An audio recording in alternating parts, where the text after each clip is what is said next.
Hey guys, Clumsy here. My voice. Welcome back to Explain again. Yes, we are back. Thanks to this beautiful plane, Challenger 650 has brought me back fully to Explain. For now, we'll see how long it takes, but so far it's been the only thing I've been flying. How's everyone doing? Thanks for joining me on today's stream.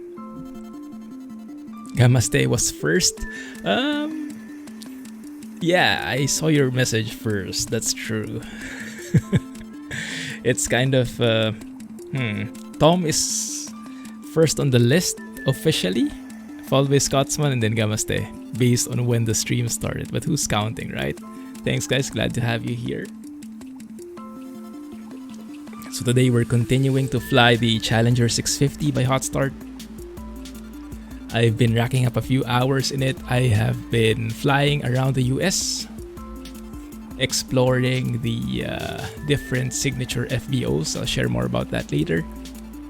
But let me share with you the map of where we've been flying so far. 1 second. See if I open little nav map.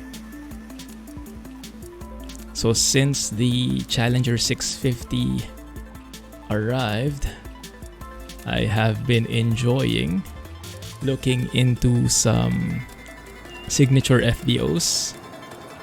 And I started off in Asheville, although I don't think they have anything there, but Asheville is just a very familiar place for us. This is where we started our on-air VA. And from there, I went and explored each signature FBO I could find in the vicinity, but depending on how much time I had.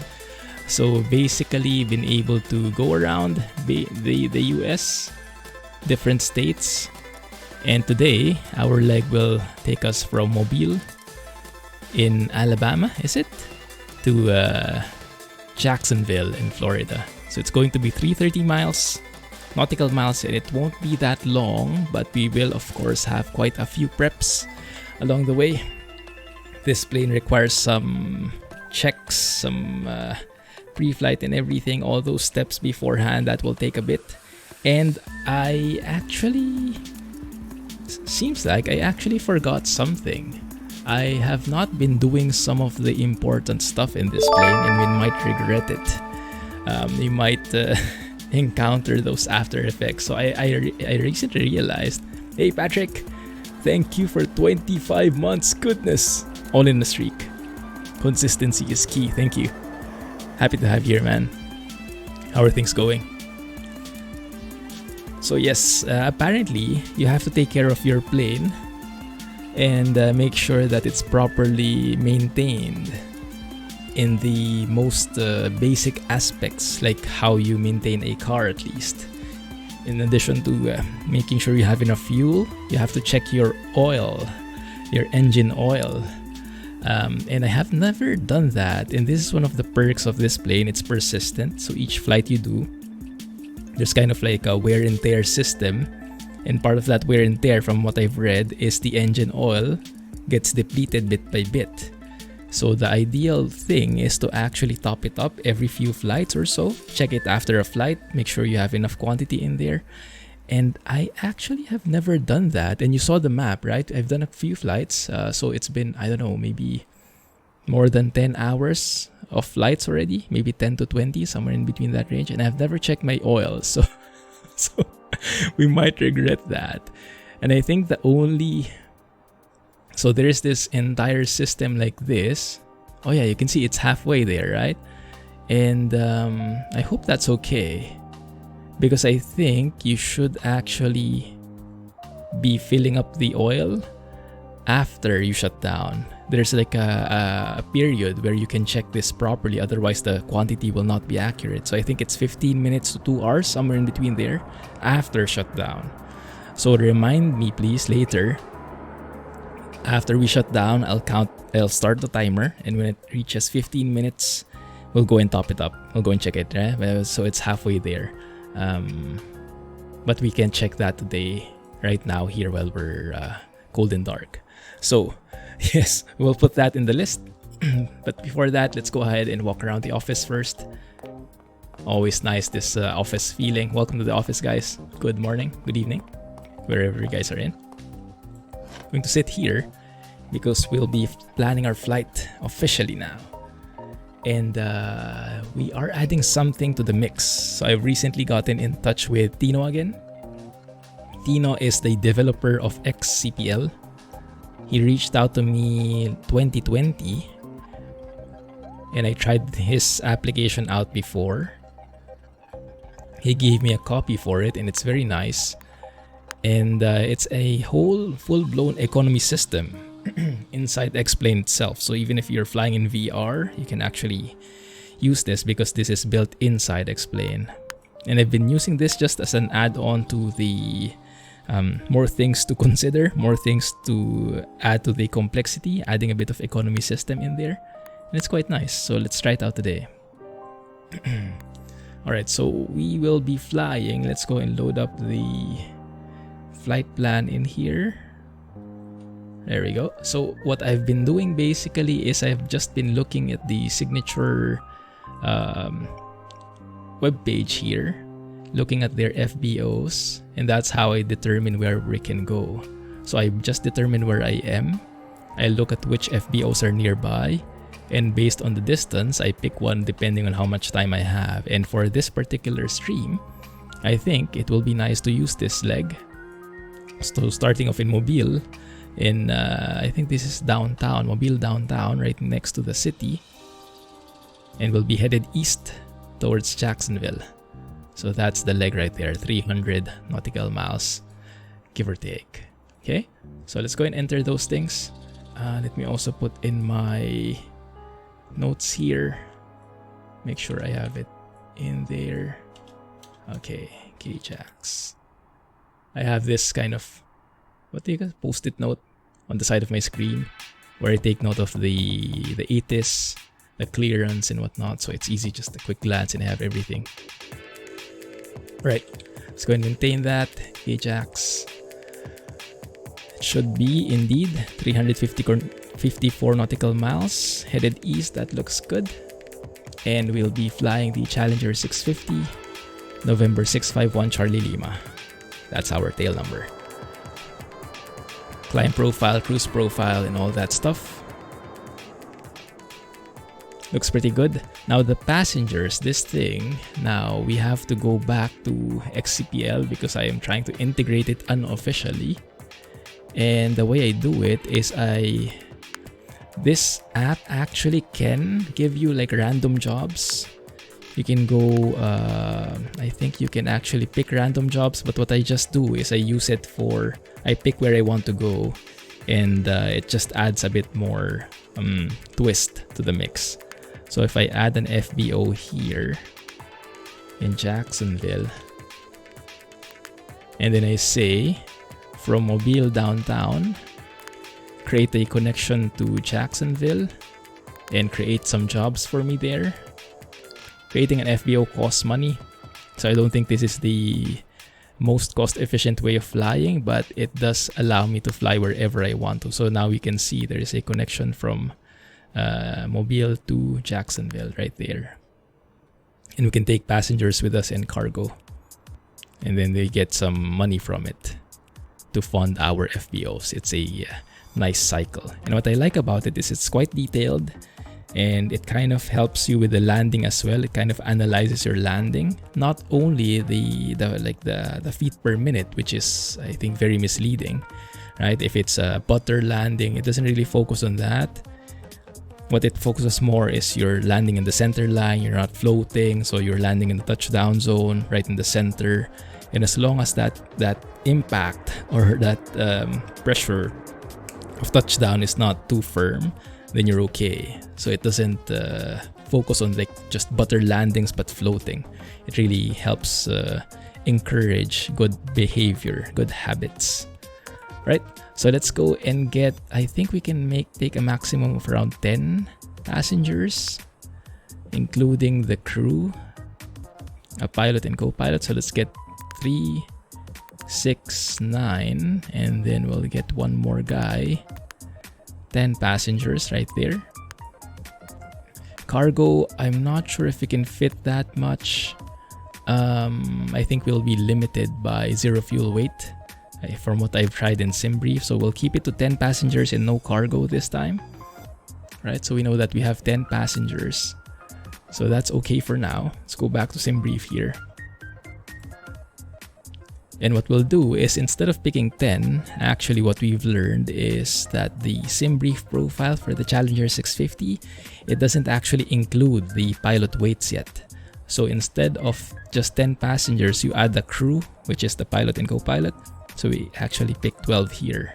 That's how I understand it.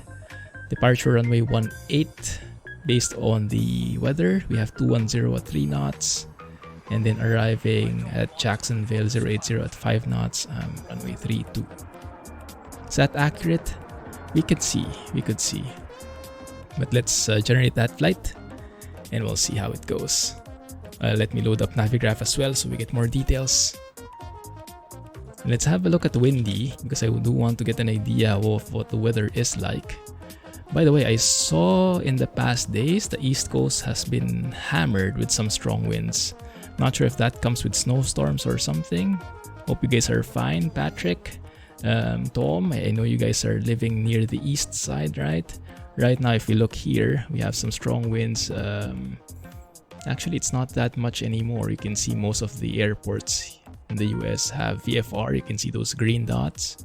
That's VFR. That basically means it's good weather conditions. Great visuals, minimal clouds and whatnot. But yeah, the strong winds have gone to the east, and if you play the forecast here, we'll see that it's actually moving more and more to the east as time passes. Yeah, okay, so that looks good. That looks good for our flight. In terms of clouds, I don't think there's anything significant either. So if you look at clouds, yeah, we do have something here, but not really that much. Yeah. In terms of winds though, let's have a look. So if you look at winds and go to flight level, let's have a look what we've been assigned. So this is our OFP, flight level 3990. Okay. Flight level 3990, if you put that there. Ooh, intense. Okay, that's perfect for us actually. You can see the winds are coming from the west, headed to the east there, so west to east, and it's perfect because that's exactly the direction we're going. So we can expect quite some nice tailwinds. That means we should arrive earlier in our destination. That's around, let's put a flag on there. 62 knots, more or less. 60 to 70 knot winds. Very nice. And I don't expect any clouds actually. Let's just double check. We load in the sounding plugin. Just so we know what we can expect out of this flight. Yeah, I think there will be barely any clouds the entire flight here. Let's see. Okay, we do have few clouds, just a few. Am I even looking at the right flag here? 1 second. Mobile is right here actually, my bad. So we do have few clouds, maybe not. Minimal. You can see that light gray area there in the low areas from 1100 to 4100. And as we head to the east, yeah, there's barely no clouds at all. So clear skies all throughout, all the way to Jacksonville, most likely. Yeah, looks good. Okay. And yes, very strong tailwinds. Let's have a look at the higher flight levels because that's where we'll be. Flight level 3990 is right here. And if you see like a gray area there on the left side, then that means there are clouds expected. You do have some few clouds there. I doubt we'll see that. Explain, unfortunately, is quite limited in the weather department. And right now with the plugins I have, it's like an all or nothing. It's either few clouds everywhere, clear everywhere, overcast everywhere, and then it just updates every few minutes. So you cannot see like, oh, here it's clear, over there in the horizon you can see overcast, the clouds building up. You don't see that. It's like universal. And so it's either overcast everywhere you look or nowhere. No clouds everywhere you look. That hopefully will improve, especially when X-Plane 12 comes. But we will see. We will see. Okay, so we have a flight plan now. Now it's time to make sense out of it. Let's load that in SimBrief and Navigraph. Supposed to get snow all Friday. Yikes. Stay safe, man. Stay warm. Okay, so that's the flight we loaded in SimBrief. It integrates quite well in Navigraph. And we've been told we'll to expect, well, it's planning a runway 18. Let's see if Pilot to ATC will agree with that later. Let me load the Pilot to ATC here. We'll be using it as our ATC software. Hey, what was that? Not sure what that is. Let me see. That might be in the app. Maybe? Yeah, I think we actually just got billed. So our money actually got depleted with the FBO rental. Okay, yikes. Second, let's get back to Navigraph here. Let's make sense of it. Open the charts. Let's spin the airport charts for now. And then we'll flesh it out more as we go. So this is the layout of Mobile. And this is what I love about this plane. It has the persistence, the status, where you landed, where exactly you parked, there's the state of the buttons when you left. It is exactly as you left it. And so that's where I parked in my last flight, and that's where we are right now, with everything persisting. It's amazing. So let me see. Runway 18 is that one. That will be quite an intense back track right there, huh? There is no taxiway leading direct to 18. Interesting. Hey, is that Graham? Thank you, Graham, for the gifted subs. 5 subs, amazing. Thank you for all the guidance. I've been learning a lot about this plane and enjoying every bit of it. Also saw your recent video on the fuel system and learned quite a few tidbits. Amazing stuff, thank you. Glad to have you in the stream. Thanks, man. Thanks for dropping by. Just absolutely loving this plane. Although, yes, I just learned today that apparently you should have to check your engine oil levels, and I've never done that. And I've done more than 10 hours on the plane already, so the engine oil is quite depleted. I think I'll have to check that later. I learn something new every day. Alright, so runway 18. Let's follow SimBrief for now, but we'll see if Pilot to ATC will give us the same. Runway 18, we probably... There we go. Indeed, Jack. Yar, how are things? Welcome to the Bro Zone as well, guys, for those who were gifted subs. Glad to have you in the stream. Happy lurking. Hey, 44. Goodness. Is that twice again? You know, I can't remember anymore. Okay, so no SIDS here. No standard instrument departures in this airport in Mobile downtown. So you can see our first waypoint is Murray. And you can see a dashed line there because Navigraph, the flight plan, doesn't know how we get there, right? Because there is no standard instrument departure. There is no procedure that tells us how to get to the first waypoint on the flight plan. So we'll have to work with ATC. They'll probably vector us around. They'll give us some headings to follow. And then we'll get pointed to Marie eventually. So we'll brief that better later as we get more details, but high level, we can expect vectors there. Okay, and then we'll be joining the Marco 2 arrival, it seems like. Let's have a look at that arrival. Spin that as well. Right, from caps. Is there another transition? No, it's so from caps. Let's double check. Indeed, it's starting from caps. You can even make this like an overlay. That's the first one. Awesome. 44. Thanks for 44 months, Jack. Goodness intense, and glad you're feeling better. Hey, Avgeek. Thanks for joining. Welcome to the stream. Are you a fan of the CL650 as well? Alright, so looking good. Let's go and study this quite a bit, because what I'm pretty interested in, and this is quite interesting, you can see lots of vertical constraints. We have to be in between these flight levels, and the V-Nav that comes with the plane is very good at determining which altitude we should be at. So it's going to be planning something for us that should land us within these constraints quite nicely. Alright, and we should be expecting to land in runway 32. At least that's the initial plan. We'll see if that changes later. But for now, runway 32. Let's see. Expect Arnav runway 14. Arnav runway 8. Runway 32. From Koro on track 090 to Gwiz. Then on track 095 to hits. 1 second. Where is that? This is Koro. 250 knots. To Gwiz. Okay. And then to hits. Where is hits? Here. Where my mouse is. Then on Asene. Okay, so this is where we're going. Kalim, Pepi, and then from Pepi, expect radar vectors. That's why we see those arrows there that are right next to each other. Those mean expect vectors, because runway 32 is this one right here, right? Okay, so expect vectors.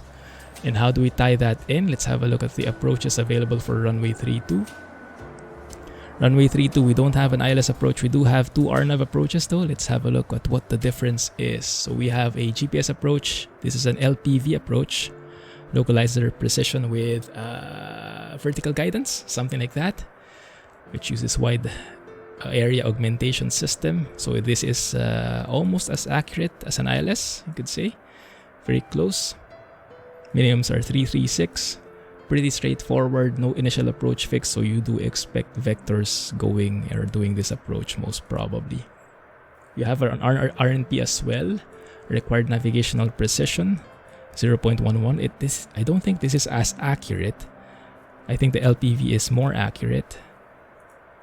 I think so, yes, because the minimums are lower in the LPV as well. But this is good as well if you don't have LPV capabilities. For the plane though, we do have it, so let's go and choose that one. So we'll be picking the Arnav Zulu approach for runway 32. At least we'll try if Pilot to ATC will give that to us. We actually have a transition at Bunde. Let's have a look. Where is Bunde? Oh, there is an initial approach fix here at Bunde, so we can choose that. But if you remember from the arrival, we'll actually be southeast of the airport at Pepi. So if you imagine that, we'll be somewhere here. And having the initial approach fix at Bunde kind of doesn't make sense because it's on the other side, it's on the southwest side. So probably expect vectors to put me there. So we'll just pick runway 32. Arnav Zulu. Final. Doing a flight but not an X-Plane 11. All good, man. All good. Where are you flying and what are you... what sim? MSFS? It's been a while since I've been back in MSFS.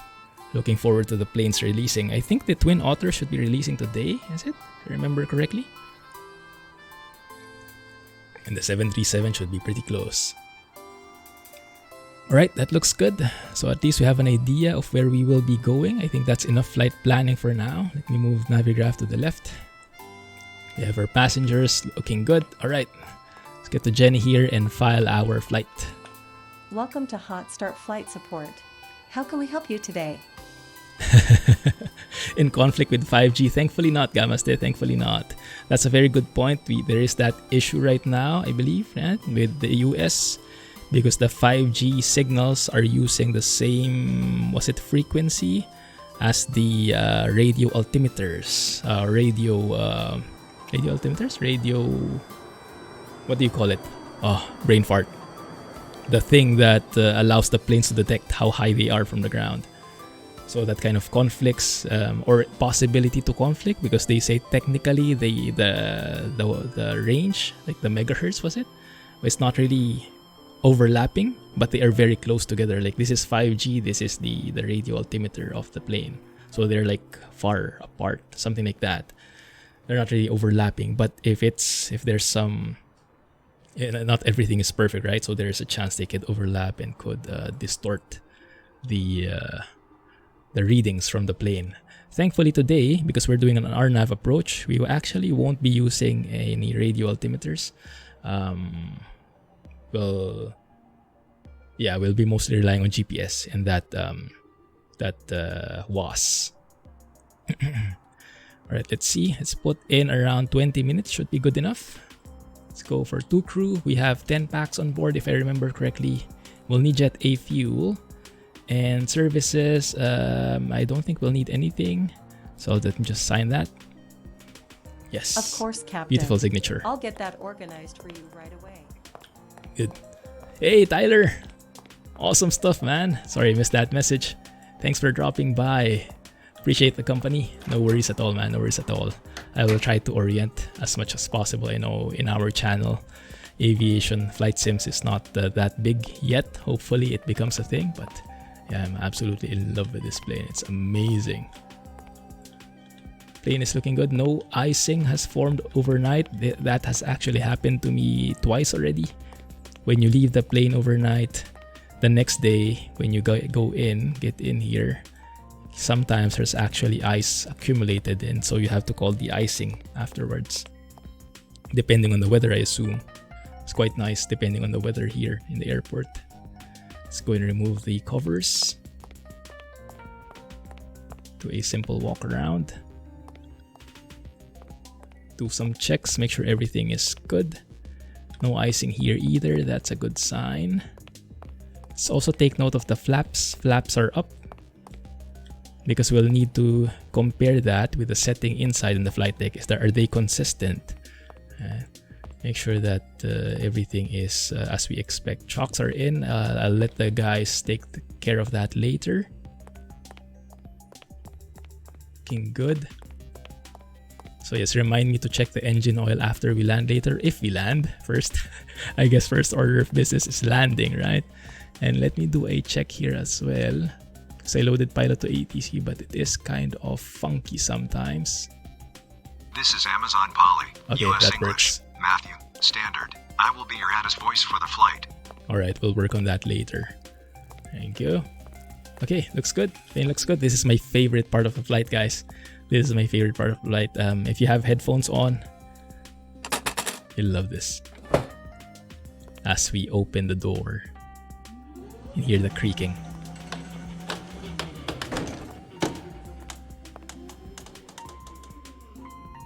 Getting shivers just with the immersion that brings. I didn't realize that would be so fulfilling. This one, this is something I only see in YouTube videos, like Premier One Driver, the guys who fly the business jets. They like that angle as you go inside the business jet. That feels so fancy. Whew. Okay, looks good. Let's just make sure that everything is clean. Yeah, everything looks proper in here. Screens are still off. Everything is still off. That's a good sign. All right, looks good. Now before we sit on the 1 second, I'm just checking the circuit breakers that nothing has popped. If something has popped, it should actually go in. So there. Hey, 1 second. Something is popped there. What is that? Frequency conversion? Can I press that in? Is that not working? That one I cannot push in. I'm not sure if that's a problem. I hope not. I have not noticed that before. Oh, okay. There's one CB. That's a bug. Thank you. Thanks, Graham. Appreciate it. Oh, I will love having you around. I'm sure I will have lots of these misconceptions. Cool. Alright, so let's do some checks. Now, what I learned from Graham is you can actually do... No, because there is a built-in checklist. Oh, there's... what do we call our fuel guy? Let's call him Bob. Thank you for the follow. Mint Hand, welcome to the stream. Thanks for joining. So let's call him Bob. Let's go. He'll be getting inside the plane in a bit. We'll hear the footsteps and he'll ask us how much we need to refuel. But 1 second, I hope he doesn't come yet because I'm not ready. So before we even power up the plane, there are a couple of things we need to do. There's a checklist, but we don't have access to the checklist just yet. So what we can do is load up the checklist from here, PDF, page 2, and then what we can do is actually go and see from here. So you can see circuit breakers, overhead switches, and yes, this is Avitab integration, so we can load it right there, pop up, so you can easily see. So check the overhead switches are good, no steering is off, landing gear is down, flight spoilers are retracted, flap lever, that's why I was taking note a while ago, because it has to match here, right? Landing gear manual release, where is that? I think that's here. Yes, and the ADG is stowed as well. Everything looks good. External check, we've done that. Alright, so now we can turn on the batteries. And then let's double check that the voltage is good. 25 volts. Alright, Captain. Fuel truck is hooked up. Just There's let Bob. me know how much fuel you need. Or would you like to go tanks full today? He's a bit too enthusiastic. I'm not ready yet because you can see the plane doesn't even know how much fuel we have right now. I'll need to wait. Need to wait a bit, I think. There we go. It's starting to sense how much fuel there is, and I love that level of detail. It's not like it's not like instantaneous everything, you know. There's really that sense of delay, like how it is in real life. That level of inaccuracy that's implemented. On the rack, get on the rack. Oh yeah, Bob the Shark. Yeah, we might not want to name him Bob. Too late though. Goodness. Speaking of raft, it's been a while, huh? Let's have a look here how much fuel we need. We need 5,000 pounds. Finrest 900, alternate 1.3. So yes, I think 5,000 is actually pretty good buffer already.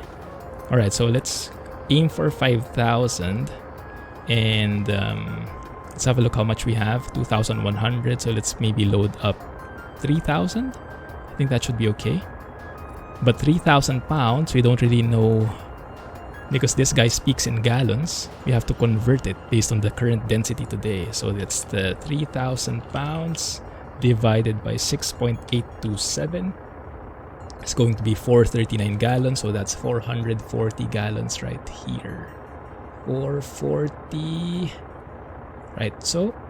Alright, I'm gonna go start up the pump. You can even hear him going down the plane. And so we'll give him a couple of seconds, because what we'll need to do is we'll also need to go here and get this ready.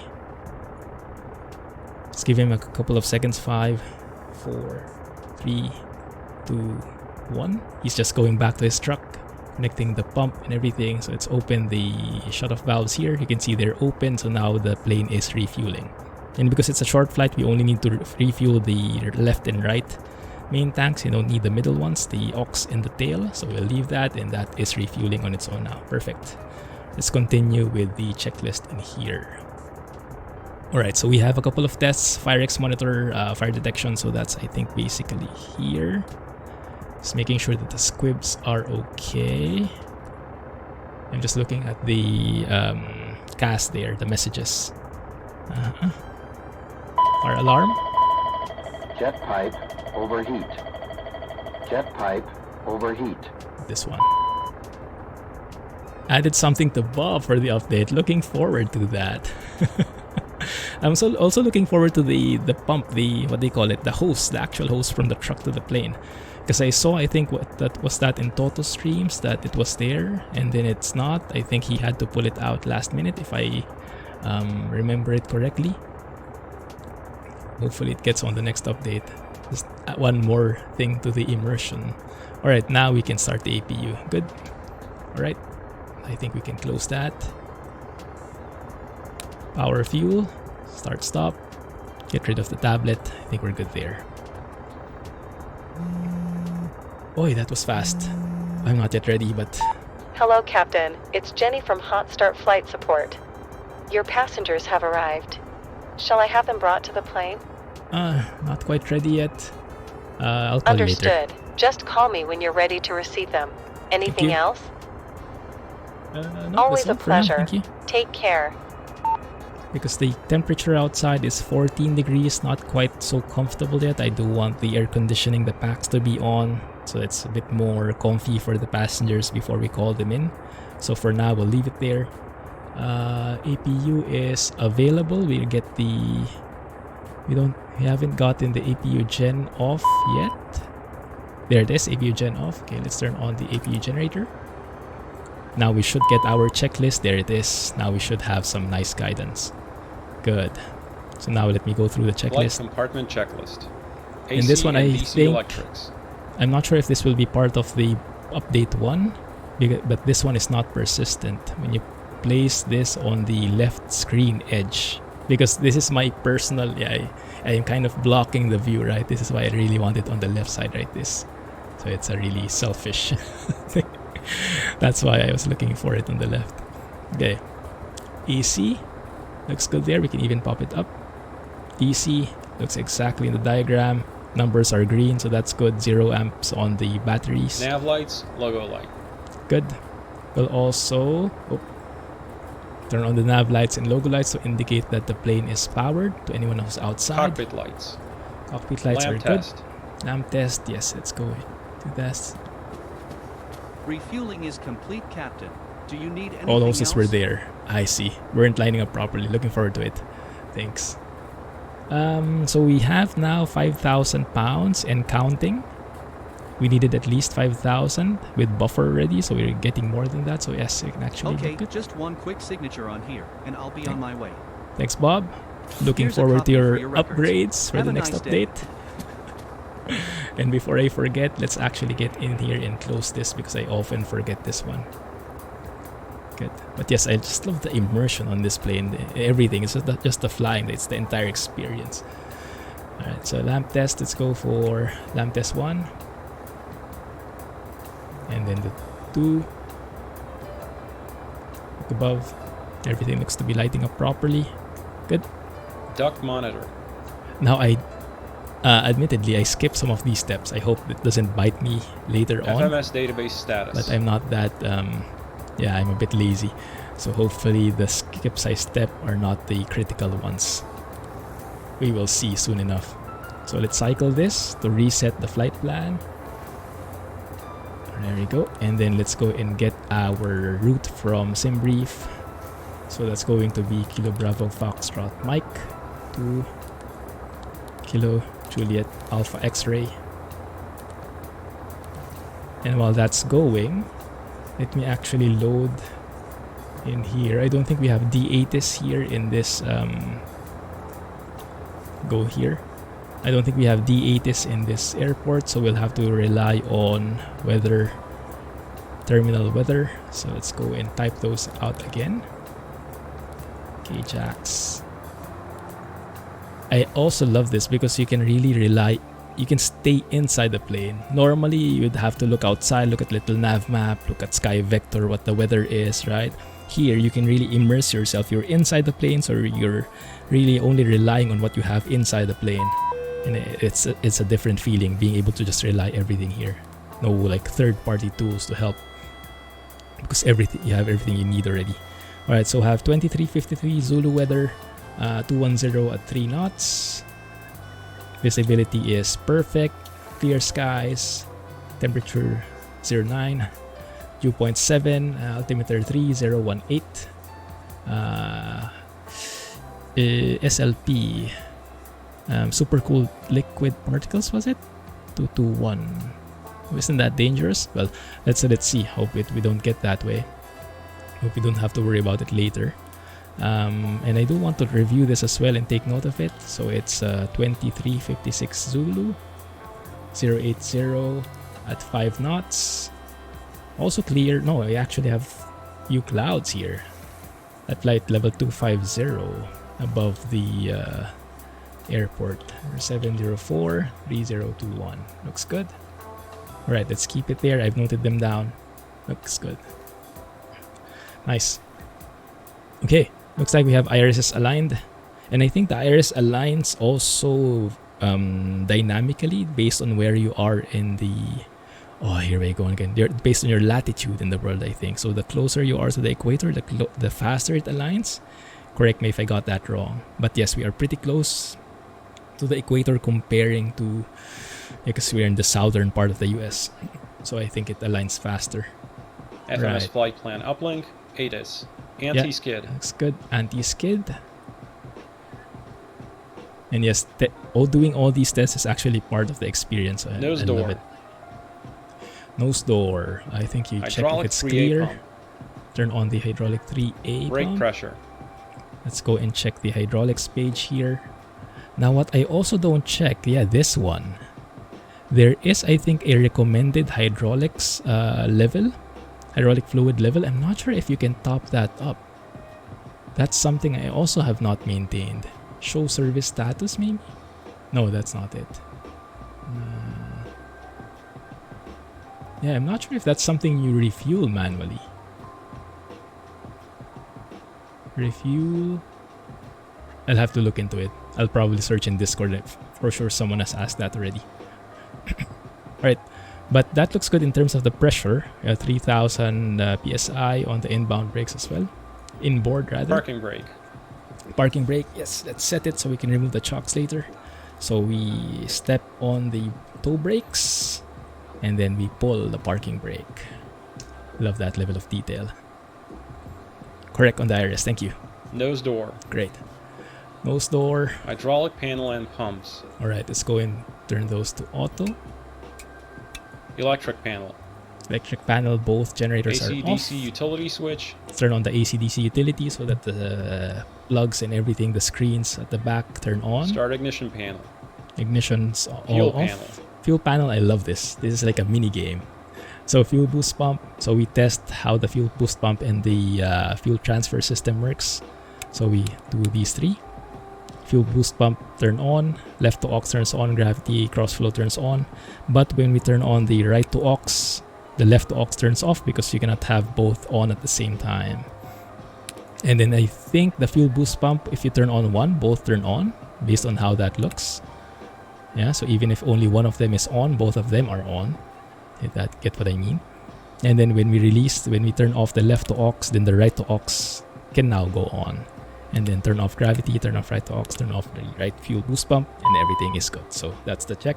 And that is actually highlighted here in detail. That's the flow. Love it. It's like a mini game. Absolutely. APU LCV. It tickles my nerdiness. APU LCV. Alright, so let's go ahead and turn on the bleeds for the APU. 10th stage isolation valve. This is what we looked at last stream where we had to look at the diagram. So this shows us the bleeds of the APU system right here. Right, so when we turn on that APU LCV, it's the bleed air from the APU going into this system right here. So you can see once we turn that on, you get some bleed air, which can be used later on for the packs. That's why before you turn on the packs, the air conditioning, you turn this LCV on, you turn the isolation valve on. So now you can see you have air coming to the ACUs, both 1 and 2. Packs. And that's when you can turn on the packs right there. And now we can hear the packs actually starting. And then the details on the packs, I think, is in a different study screen. I haven't quite studied that yet. Environmental, probably. Yeah, ACU 1. So how it converts the 10-stage bleed air from hot air, what it goes through exactly, dynamically, how it becomes cold there, and how it cold air to cabin. There you go. It's amazing. I still have to study this, but yeah, these are the things I really love to learn. Bit by bit. Doesn't have to be all in one go, but yes, loving it. Refilled by maintenance. I see. Okay. Which can cut skin. Oh, makes sense. Okay, good. So in terms of the plane, do we need to fill that up here in the simulation, or is that okay? Like, because I see it 70, 60, 75, 67%. How do I top that up here in the simulation? How can I get the plane into maintenance? Is there an option for that? Yeah, just like in real life, guys, I'm very bad at maintenance stuff. I'm very bad at cleaning stuff, maintaining stuff. I cleaned my PC for the first time in 2 years, 3 years, because I was having problems with the hardware. My M.2 NVMe was starting to fail on me. It was disappearing from my computer.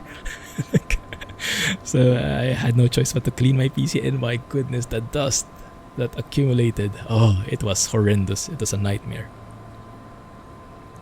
So it's like an episode in my PC building simulator series. Goodness. But now it's all good. Keeping my fingers crossed. Okay, let's keep on that. Air Packs are conditioning on. panel. You can see that the air conditioning is now 22. Okay, I'm fairly comfortable with that. I should be able to call in Jenny now, so that the passengers can Hot come start in. flight support. Jenny speaking. How can we help? Good. Understood. They'll be there in a couple of minutes. Thank Anything you. else? Nope, that's all. Always Thank a you. pleasure. Take care. No need to refill. Okay, thank you. Alright, that's great to hear. Phew. Oh, one less item to worry about. So it's really the engine oil that I have to worry about. Thank you. Later after we... And also this one, personally, I hate this. It's like telling you to fail. So I try to remove that as soon as I see it. As soon as I notice it. Using the auto throttle disconnect. The button here. Good. Anyway. So, let's go and see. What am I doing? I'm dragging that like distance marker. Pressurization panel. Pressurization panel should be okay because we set it as we Lead landed air here. panel. Lead air looks Supplemental good. ground wing anti-ice panel switch. Yeah, those are Cal off. anti-ice switches. Cal anti-ice, so we want to turn those on. Just make sure that there's no CAS message coming up when we turn them on. Looks good. Anti-ice panel. Anti-ice as well needs to be checked. Okay, so we move this to high.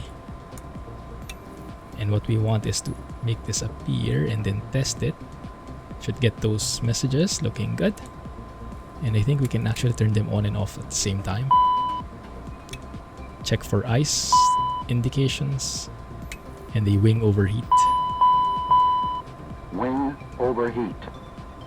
Wing overheat. Emergency lights. Looks good. Emergency lights goes on. We are done refueling, so Passenger we can signs. turn on the seatbelt signs and no smoking signs. ELT. ELT is armed. Flare shield panel. Flare shield is good. Just acknowledge that Crew caution. and passenger oxygen. Oxygen is good. 1800 on the cabin. There's the passengers. That's a good sign. Means there's oxygen there. DCU warning panel. This one is skipped. CDR. Audio That one panels. as well. Audio panel looks SPS good. system. This one, it's pretty cool. Okay, let's test it. And just quickly though, SPS system, I think this one. For the stall. Stall protect the pusher switches. We actually used that last flight because I was about to stall. I was not minding my speed when we did that go around. So the stall, the stick shaker rather, and the pusher actually worked. So we tested that in Integrated practice. standby instrument. Okay, Clock, looks good. EFIS, ICAS. Yeah, all good right there. Main landing gear bay over TOS warning switches. Let's go and test. TOS system test. Pitch and roll disconnects. Pitch and roll disconnect. Nothing Ground is pulled. spoilers. Ground spoilers are an Thrust auto. reversers. And reversers, let's go and arm them. Wind shear. Thrust levers. Thrust Engine speed levers. switches. Terrain, Engine terrain. vibration Good. aural warning. Smoke detector. Mhm. Trims. Mock trim. Hello, Captain. How are you today? Doing good. That's great to hear. Well, we're all set back there, so we can get going anytime. Thank you. Now, before we do that though, I am doing a bit of a twist here because I'm incorporating X-CPL Pilot. This is not the official way of doing things, but I do like to add a bit of economy in there. I've been working with Tino, the maker of X-CPL Pilot, and yeah, I think this is the way to go. So after we load the passengers, I think what the plane is doing is after the passengers are boarded, if we go to the weight and balance, we should see, there we go, the 2,100. So they loaded the passengers in exactly at that time when the passengers spoke. So they are there. But what X-CPL is doing is it kind of overwrites that. So, but we have 10 passengers anyway, so we can simulate that it's more or less the same thing. Right? So we can skip that. There's actually, the X-CPL actually has like a bus going to you as well. And then boarding. And then it can detect the doors depending on the plane. Alright, that looks good basically, but if you look at the payload now that they're boarded, this should be different but more or less the same. Yeah, just a bit lighter, right? Because the weights are also randomized in X-CPL, but it's also 10 passengers that we have in our job, so more or less it should be the same there. Yeah, that's the job we have is these guys. Yeah, they're now all boarded. 10 passengers. So all good. I was initially afraid that it would like add 10 on 10, like add on top of each other the passengers, but thankfully they are overwriting, so there's no conflict from that point of view. Right, let's go ahead and close the door, pull this handle right here. Hear the squeakiness. Good, and close that in. Make sure to also close the latch outside. And now we can close the window. Cover the stairs because the passengers might not like it. And go and announce this takeoff. Ladies and gentlemen, if we may please have your attention. Awesome. Your flight crew would like to turn on X camera right here, so I can use my track IR. We would like to take a moment to review the safety features of this there we go. Challenger Right. 650 aircraft. Where did we leave off? That's the thing. Yaw dampers. Yeah, there's no yaw damper alert anymore, so it looks good. I turned it on, I think, a while ago. Reversionary inhibit switch. IRS. IRS is aligned. TCAS. TCAS, so test that. If the seats are equipped with a shoulder ATIS harness, and clearance. it must also Okay, be ATIS and secured clearance. while We do have using the seat. ATIS. Well, as close to it as we have. Smoking is not allowed That's while the going to aircraft be is 30 Test okay. no smoking 3018. sign is illuminated. 3018. Smoking of cigars and pipes That is not aligns allowed with at the any airport time. elevation of 26 feet. That's good. Smoking is And then we get prohibited. our clearance, which is Tampering with, something I still have to destroying, plug or into Pilot to disabling ETC. smoke Stand detector in by. laboratories is prohibited by federal law. Love using that word, standby. In the event Sounds of an very emergency, there are two emergency exits on board aviation this friendly. aircraft. It's not something I One used overwing before. emergency exit on the Okay, let me right-hand import side that of the cabin, one. and Let's see what the Pilot to main ETC will passenger give door us. located at the forward left-hand side Let me of the also cabin. plug in this flight plan Open the in overwing emergency active exit door, sky, so we pull the have handle, and some then pull nice the door weather. inward into the cabin. To open the main passenger door, raise the red handle and push the door outward. In the event of an emergency, 1 second, huh? emergency lighting will illuminate and floor path lighting will direct you Oh, to there the it exit. is. The exit locations There you go. are indicated by illuminated red signs. Good. Alright, In the unlikely so let's see. event that there is a Actually, loss it's of going to cabin give us a different pressurization, thing. oxygen masks So I have will Pilot to automatically ATC deploy right from here. dispensing units above your head. It also looks at the weather, looks at the weather at the airports, and assigns a runway, a star approach as necessary. Sometimes it aligns, sometimes it doesn't. Oxygen is flowing to the mask. We'll try and follow Pilot to Adjust the ATC mask, because pull it's the more straps exciting to when the it's more sides. dynamic. Put It your feels own like more mask like on real before life. assisting children or persons in need of assistance. Right. Please So note, let's validate smoking and is not file, allowed and when let's oxygen is in use. see what it will give us. There are two fire extinguishers on board, located at both the forward and aft of the aircraft. Now this is one of the things that's not yet properly synchronizing. The altimeter, the indicated altitude is not going to be exact. I'll have to adjust that later on manually. Regarding this aircraft. All right, let's see. Items should be secured for takeoff and landing. Seatbelts must be worn during taxi, Have some takeoff, chatter. at any time. We don't have clearance, so let's tune into ground instead. Seatbelt, place the flat metal plate into the 1 to 1.7 is ground frequency. Okay, so let's request our clearance from there. buckle. To tighten, pull the tab, and to remove, Challenger lift 1 the Charlie buckle. Lima ready to copy IFR clearance. During taxi, Challenger takeoff, 1 and Charlie landing, Lima, seats contact must be ground on placed in the takeoff and landing 125.52. position. Have a good Seatbelts one. in an upright position. Aft-facing seats must have their headrests Contact fully ground on extended, 125.52 and if Challenger equipped, 1 Charlie pillow Lima. cushions must be in place. I don't see that here. All Interesting. storage Okay. compartments and tables must be stowed for taxi, takeoff, and landing. Try that again. The use of portable Challenger 1 Charlie electronic Lima devices ready to is copy not IFR permitted. clearance. Taxi, takeoff, and Challenger landing. 1 Charlie Lima is cleared to Kilo Juliet Alpha X-ray as filed. Expect departure runway 14. Climb and maintain 4,000 feet. Expect higher clearances 2 minutes after departure. Minutes. Departure on 118.5. Squawk 5325. Nice. Challenger 1 Charlie Lima is cleared to Kilo Juliet Alpha X-ray is filed. Let's Climb and maintain that here. maintain 5325 on the Expect higher squawk. clearances 2 minutes after departure. Departure on 118.5. 18.5 on the 5325. departure frequency. Challenger 1 Charlie Lima read back correct. Altimeter 3018, let us know when you're ready to taxi. 4,000 is our initial assigned altitude. Runway 14 is our expected runway, so let's set the heading for that based on the chart. That's runway 14 is 140 on the heading. Looking good. Alright. And that looks good right there. Did we reply to Altimeter them? 3018 Challenger 1 Charlie Lima. Okay, and then let's also get ready the tower frequency, which is 18.8. That should be okay. Okay, so we have 80s and clearance. FMS flight plan, wind update, FMS flight plan. So let's go ahead and go to the secondary flight plan from SimBrief. Activate it. Now that we have our clearance from ATC, we can now plug in the correct values in here. Runway 14 is where we're going. Hey, Mr. Holmes, thanks for following. Welcome to the stream. Runway 14. And then flight plan would be direct to Murray. Juliet 2 Airway to Charlie Echo Whiskey. Direct Defon Caps. Is that right? Yes. And then Marco 2. Actually, no. It looks like Pilot ATC doesn't want us to have that arrival.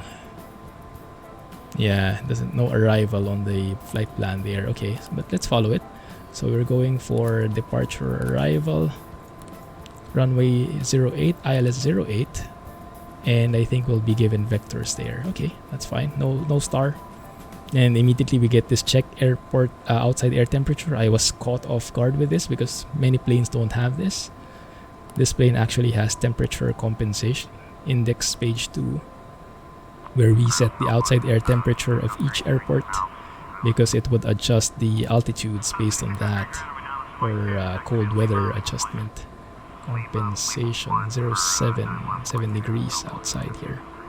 So that warning finally stops bugging us. Thank you. Thanks, Mr. Holmes. How are you doing? Are you also a fan of the CL650? Right, let's double check.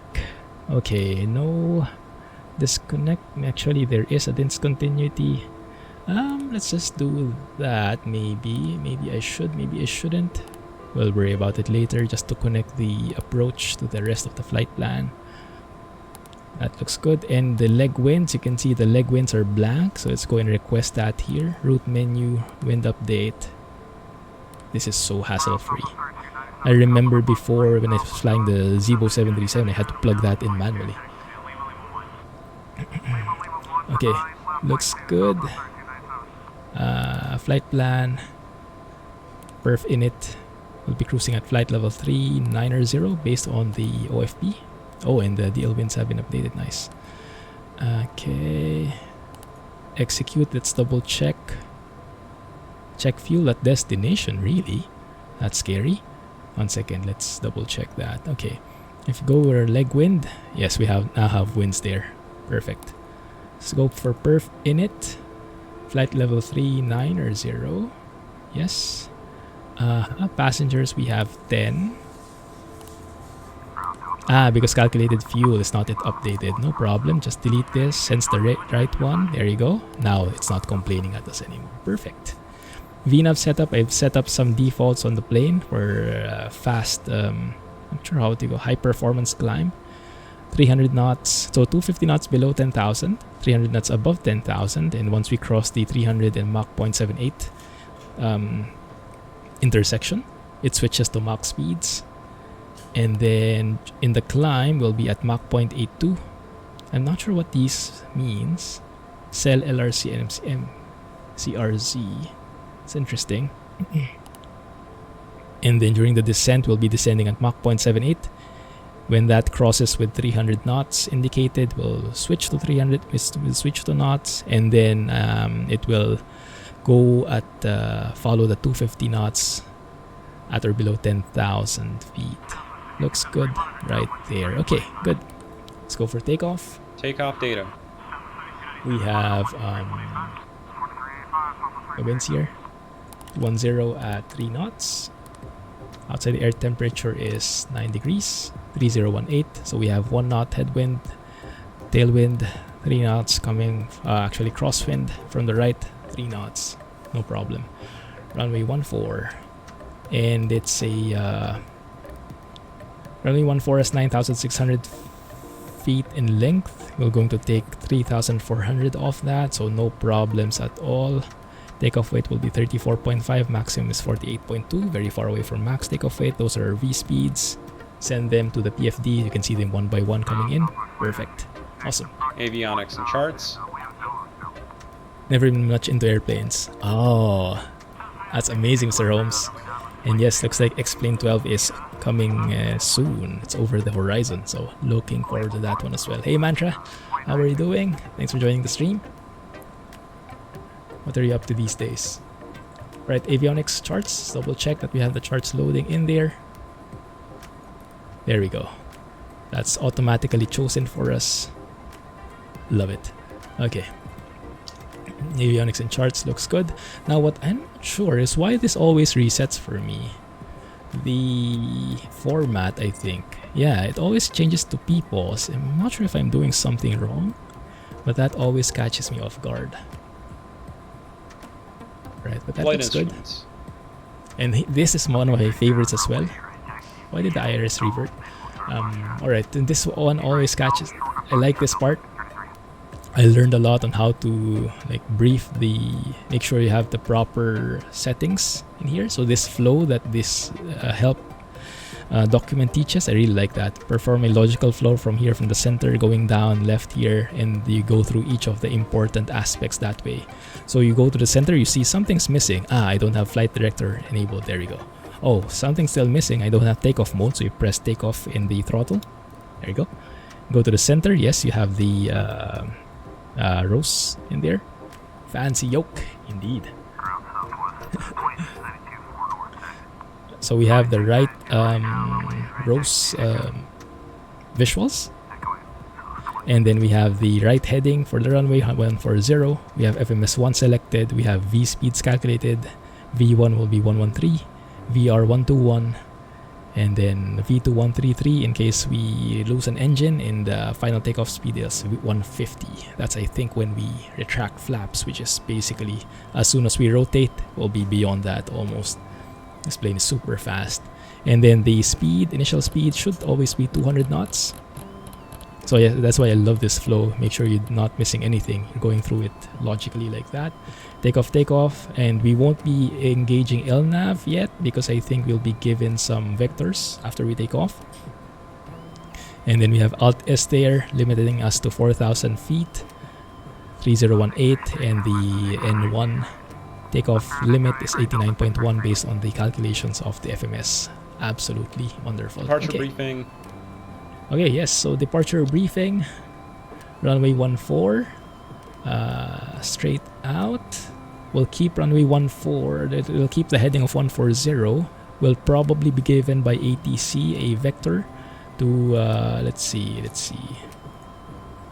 So runway 14 is here. We'll probably be asked to turn left to a certain heading, and then we'll be asked to intercept our legs here. So I'll probably be like transferring Murray to that way, so that it's not a direct to Murray, it's like intercept the Murray leg more or less. So let's do it that way. And yes, they'll be giving us a higher altitude after 2 minutes because 4,000 will reach that in no time. And yes, we'll see how that goes. Very professional. Emergency procedures. Emergency procedures, just close your eyes. Pins, covers, chocks. Let's remove the chocks. I love that. I didn't know that was the sign.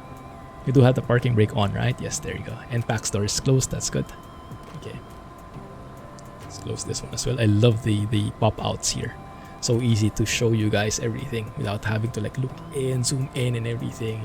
You get perfect visuals. Cabin lights, water heaters, master seat. Alright, looks good. Flight compartment checklist complete. Engine start checklist next. Nice. Want to get into X-Plane, can't decide if should wait for X-Plane 12 and buy 11. Ah, Lunar New Year's Steam sale. That's true. Most likely X-Plane will be there. I actually bought X-Plane maybe 3 years back during a sale in Steam. Engine start checklist. Doors. Right? Yeah, doors, no cast Parking messages brake and there. pressure. Parking brake is good.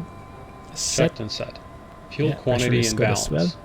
Fuel quantity and balance, we are a bit lower on the right tank, but that's okay because that's normal. The APU takes fuel from there. Beacon.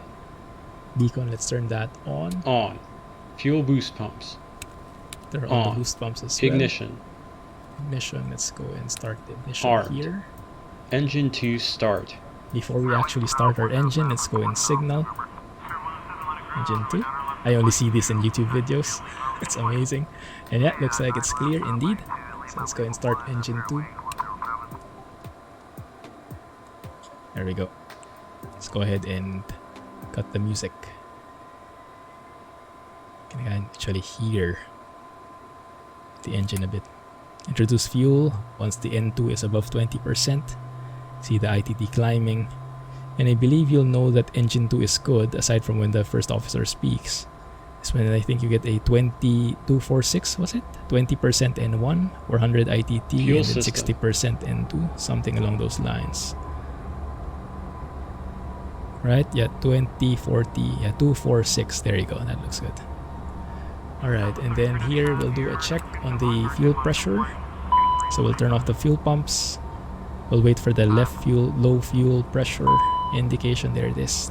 That's working as expected. Engine 1 start. And it's signal. Engine 1 start. That looks clear to me. The guy might see something we're not. Looks good. Start it up. In the previous stream, we even looked at the study diagrams here, right?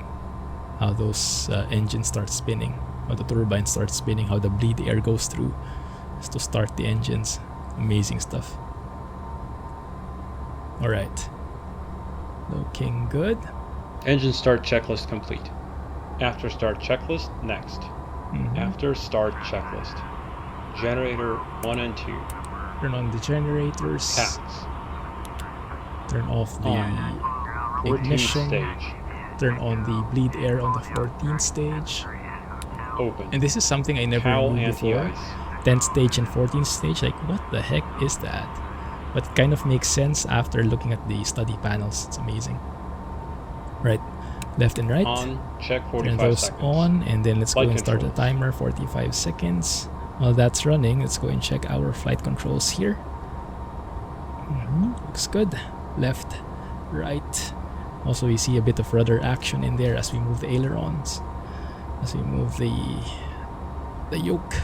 Left and right, rudders look good. Ground spoilers. Let's turn that in. Ground spoilers, we disarm. We auto, and then we arm. They go up. Looking good. Go back to auto. They go down. Flight spoilers. Flight spoilers, when we pull it full, everything deploys halfway. Looks good. And then retract fully. Cowl Good. anti-ice. Nice. Now cowl anti-ice at 45 seconds. Yes, it's green. Also says here, cowl anti-ice on. Supplemental ground wing anti-ice. Let's turn on that Fuel test. balance. Continue the timer. Fuel balance, not the most even, 200 pounds off. I think we can maybe put some to the aux tank, left to aux, just to balance them better. Trims. Trims, 5.6 is my favorite trim. Let's put it that way. That's good. Aileron and rudder trim all in the center. No steer. No steering. Let's turn that on. APR.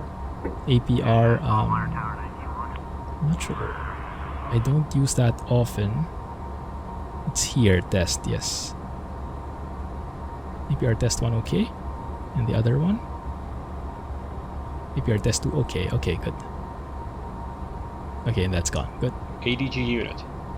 ADG unit. There is a switch here. That should come off after 2 seconds, was it? There you go. Supplemental ground wing anti-ice. This guy should turn on any moment now. There you go. Cal anti-ice. Cal anti-ice you can now turn off as well. Off 14-stage isolation valve. 1 second, I skipped a step.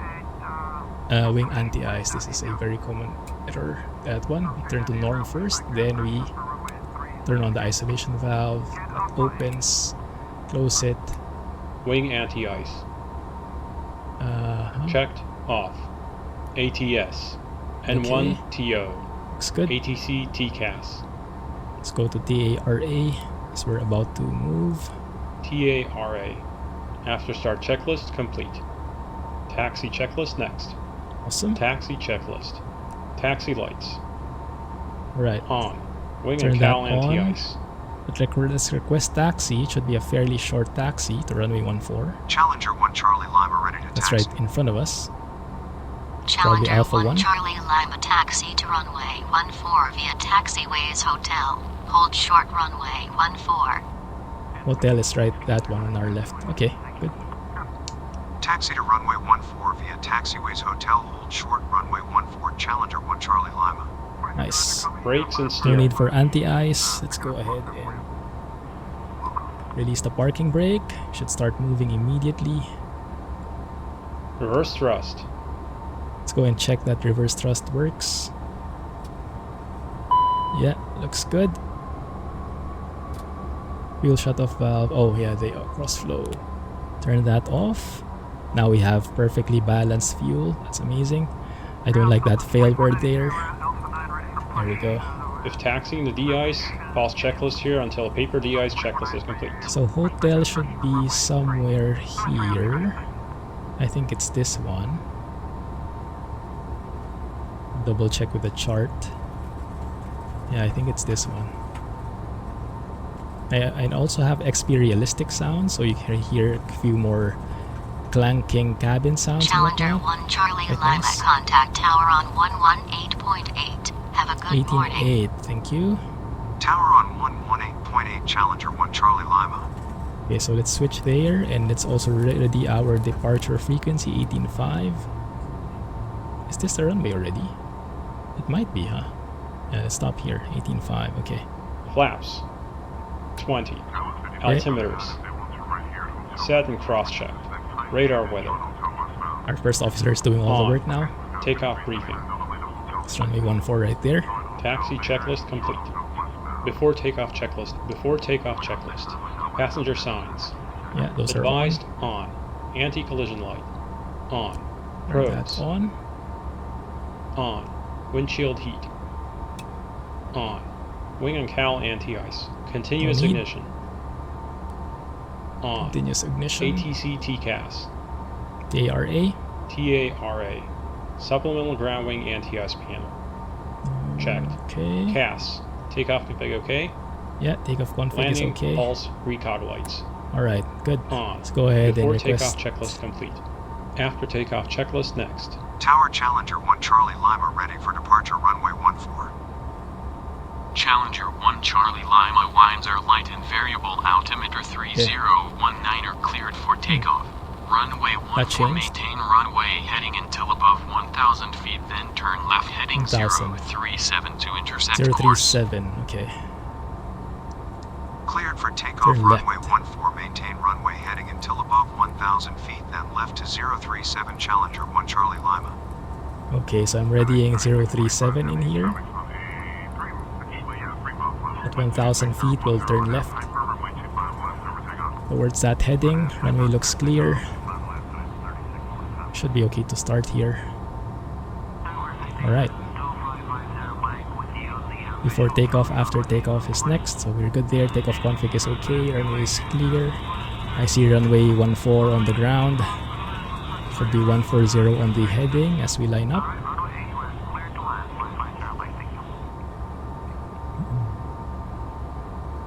So there we go. Just line up properly like this. 140. It looks good. Right. Winds to 103 is coming from the right just a tad. Alright, all good. Push the throttle. ATS should get armed automatically. There we go. ATS is active. Love the sounds. Airspeed's alive. 80 knots. V1, rotate. Positive rate, gear up.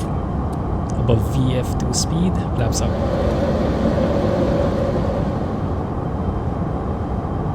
Looking good. Turn on autopilot because we have plenty to do. And let's go to speed mode, FLC mode. 1000 feet, go to heading mode, turn left as instructed. And let's do our after takeoff checks. Challenger 1 Charlie Lima, climb and maintain 3,000 feet. Contact mobile departure on 118.5. Enjoy. Thrust reversers. Climb and maintain 3,000 feet. Departure on 118.5. Challenger 1 Charlie Lima. Pressurization. Yeah. So we've been cleared to climb until 13,000. Looks good. Bimobile. Let's go and switch to departure frequency. Report to the climb set. APU generator. Off. APU. Shut down. Passenger signs. Challenger 1 Charlie Lima climbing to 13,000 feet. Goodness, look at that. Challenger Climb rate, Charlie 5,000 Lima, feet per minute. Radar contact. Let's go to the nav here as well. Arm L nav, zoom out. Should be capturing that soon. Passengers signs to auto. CAS. CAS is okay. APR is armed. That's, I think, there for the first 5 minutes. That's to help if we have some engine malfunction. After takeoff checklist complete. LNAV is now active. So now we're following the flight plan. Amazing. Awesome, guys. Right. Now we can relax a bit, just a tad. Also, one second, because let's go ahead and enable V-Nav here.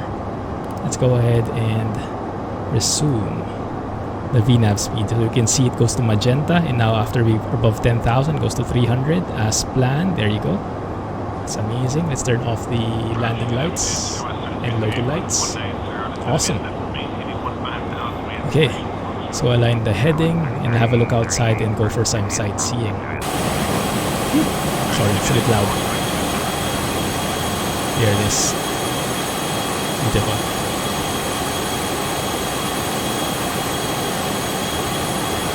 It's a bit loud, isn't it? Challenger 1 Charlie Lima, climb and maintain flight level 230.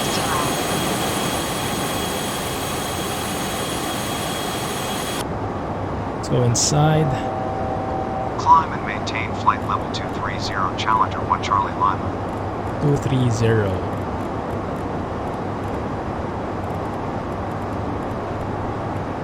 Good. Very nice. Okay, so over here, what we can do now is we're done with the checklist. I have a view which I like. I have a preset view in here, if I remember it correctly. That should be... Oh, where is it? Memory 3, there you go. Should now show that one. Yes, perfect. I saw this from Discord. One of the pilots there have this view. Houston Center on 127.65. Have a good 127.65. Good morning. Center on 127.65. Take care, Challenger 1 Charlie Lima. Okay, sport in. Challenger 1 Charlie Lima climbing to flight level 230. Challenger 1 Charlie Lima, good morning. Radar contact. Looks good, right? So this one is pretty cool. So you can see it in more or less full screen, and you have even that overlay in there. Quite nice. And over here we can instead put the MFD data. So we get the top of climb, then top of descent indications, the distance and the time we'll get there. And over here on the right side, you have the time to go and the weights at landing. Useful for approach. Right, crossing 18,000, switch to standard altimeter. Now this is something I have to do manually in Pilot to ATC at the moment. Okay, I think that looks good. It's a bit weird. But yeah, I'm not sure really what's happening because I think of the temperature compensation. It's not quite compatible with Pilot ATC. So if I show you this one, that's the indicated altitude. It's 20,000 already, and here it's only 19,500. So I actually have to, as a workaround, I have to change the altimeter much lower until that matches. But yeah, it kind of works. It's not pretty, but it's working. So I manually adjust that so that what I'm seeing in the plane is also what ATC is seeing. That's close enough, right? 100, so maybe 2920. Yeah, that's close enough to, and that will change depending on the weather as we go. So it's a bit of a work, but it's worth it. All right, so that's the view. Challenger 1 Charlie Lima, climb and maintain flight level 330. 330. Climb and maintain flight level 330, Challenger 1 Charlie Lima. One of the things I really don't like about X-Plane is that zoom, accidental Challenger zoom, 1 right? Charlie Lima, contact Jacksonville Center on 1 second. 120.2. Have a good morning. 22. Center on 120.2, Challenger 1 Charlie Lima. Right. Let's go ahead and report in. Climbing to flight level 330. Challenger 1 Charlie Lima climbing to flight level 330. AG, thanks for following. Welcome to the stream. Challenger 1 Charlie We have Lima, clouds. Good morning. Radar Just a few. contact. Nice. So one thing I don't really like about X-Plane is how it has the zoom on your mouse wheel and you cannot change the mapping. And at the same time, you use it for fiddling with the controls, right? So more often than not, you get to miss on that and then you accidentally zoom in. That's the same problem with Microsoft Flight Sim, but at least in Microsoft Flight Sim, you can actually map the zoom keys. That's what I did, so no accidental zooming. Here, the solution I found is to use X-Camera, because X-Camera has this disable cockpit zoom, and you can assign a key to it. So when I want to remove the zoom, I can just press that key. Now no more zooming, so I can adjust the knobs as I want. And then when I want to look outside, then I turn it on with the button. Works good. Hey Edgy, thanks for joining the stream. Hey Redu, how are you guys? Welcome, welcome. Let's turn off track IR here for a bit so you guys don't get too nauseous. Okay, and one thing I've heard which I'm not really sure of is I think it's not legal to climb in flight it's not legal to go into FLC in Mach speeds. I don't quite get that actually. I kind of read that in the Discord of Hot Start, but it's not really clear to me. So we'll just keep it for now and let's wait for someone to correct me. Look at that, beautiful. Look at the tailwind, guys. Perfect tailwind right on our backs.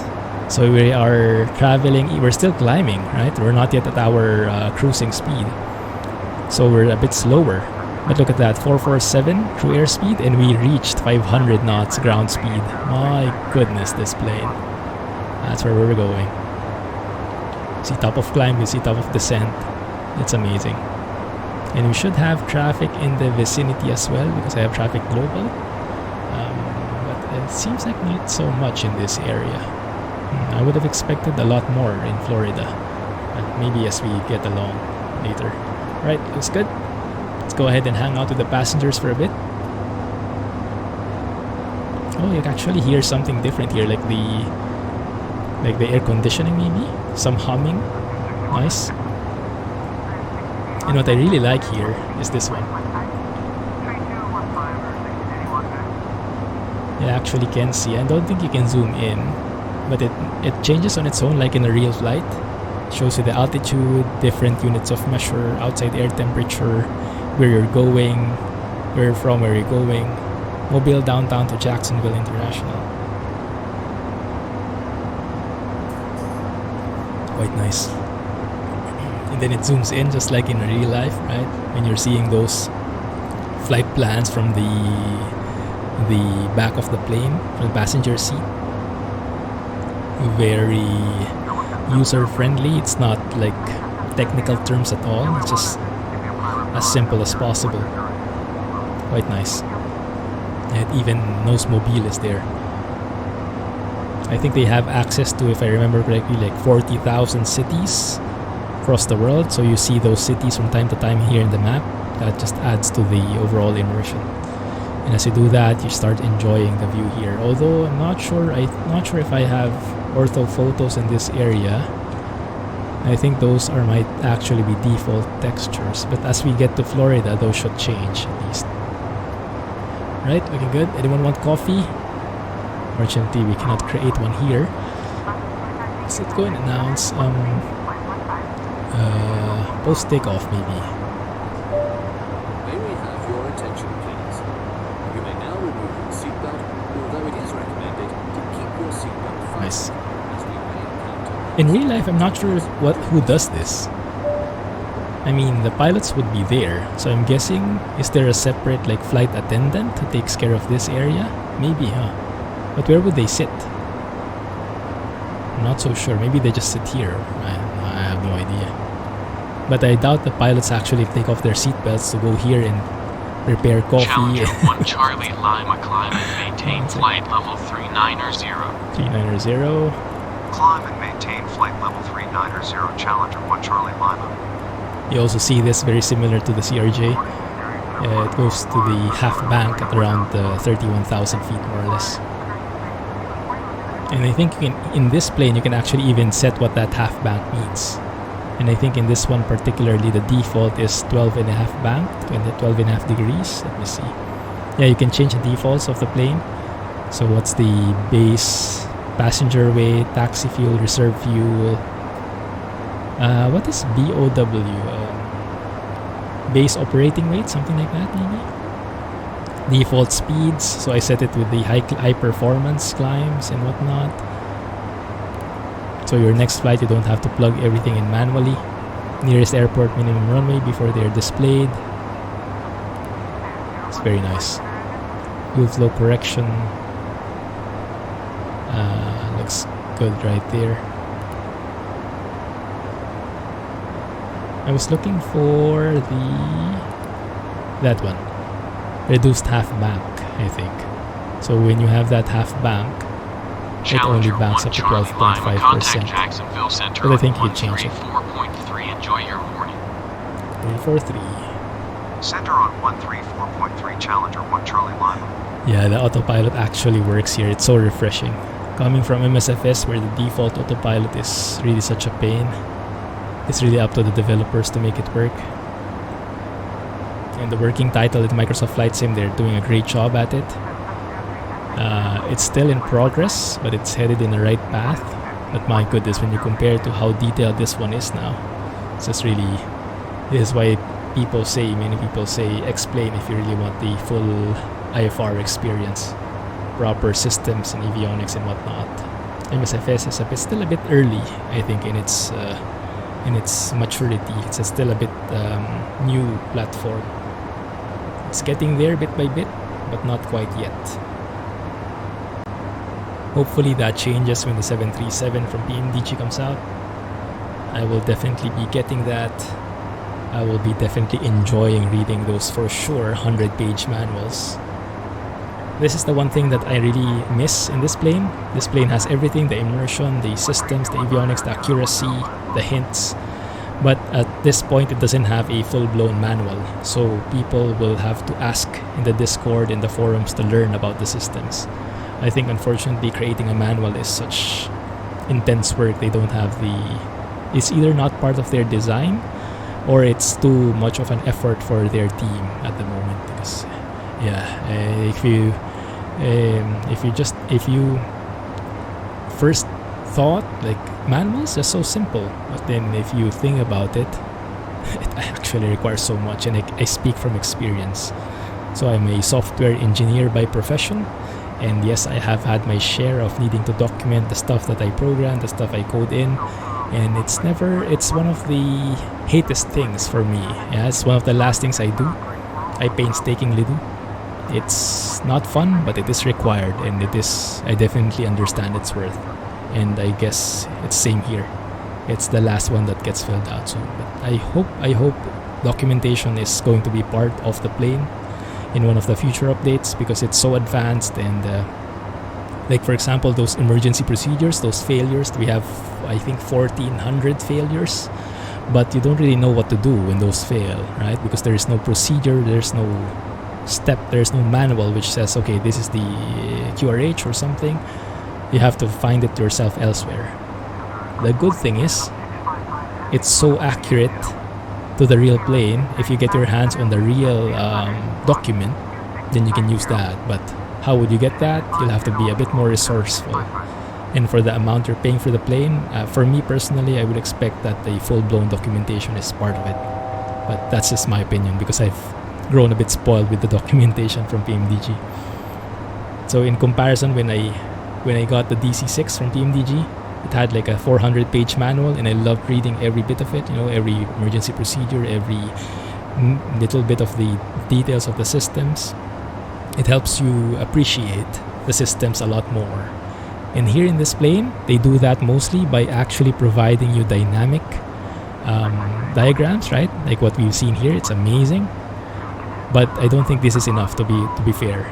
Like it's a great point for understanding what happens, but it's not enough to know what each button does, for example, or what you should do in case of an emergency or something along those lines. So I really hope there is a documentation in the future update. Wishful thinking, we'll see. But as it is, what we have right now, it's amazing. And I can't stop flying it. I actually was planning on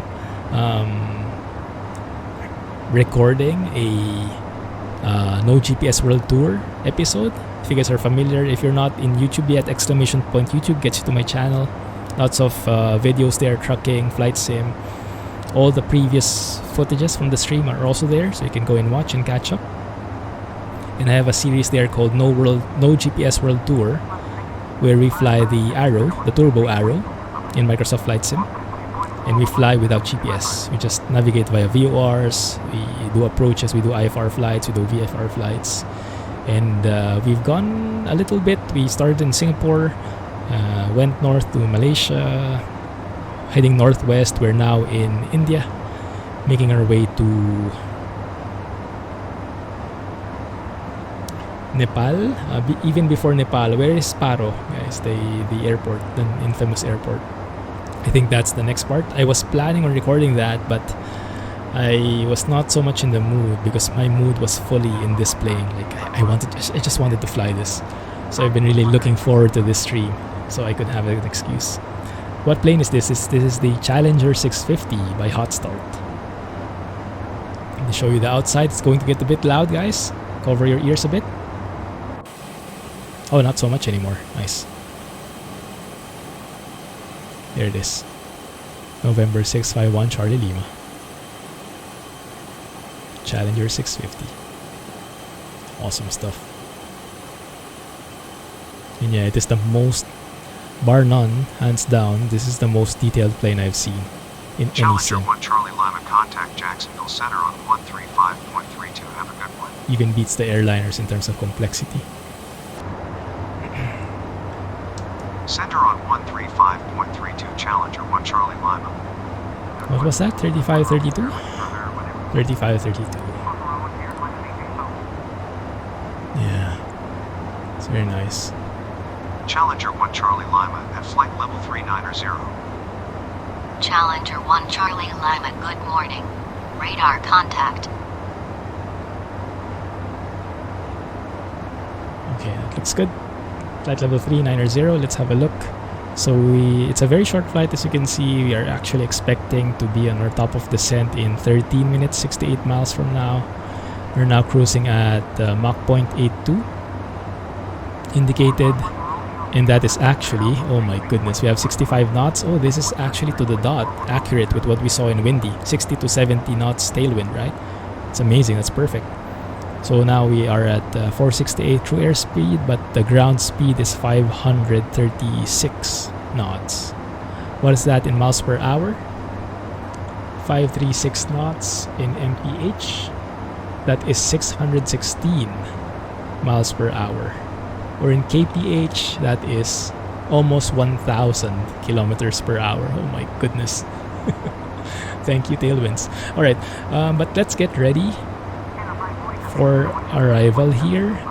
So what we'll do is we'll load the chart, and when we load the destination charts here, so we're not really going to follow any arrival anymore because Pilot to ATC didn't want it. We'll instead be just descending, following ATC guidance for to descend, and then doing the approach on runway 8 based on what we are expecting. Actually, we've not yet been told what to expect, but this is what I assume we will be given based on the flight plan, right? We were also told to expect vectors, so we should not need to worry about the initial approach fixes. Airport elevation is 29. That means I don't need to worry about the pressurization above because the airport we left in, where we set the pressurization, is almost the same. So you can see here it's all 0. Can you see that actually? Barely. Okay, good. So that's good there. And let's see. Alright, so minimum safe altitude is 2,700. No problems there. We'll be descending if you look at our flight plan. Actually, not this one. Let's load the other one. Legs page. Caps. Libby. DINS. Runway 08. Libby is that one. Where is Caps? Caps is actually our last leg of the flight plan, and Libby is the start of the approach. So Libby is the start of the approach.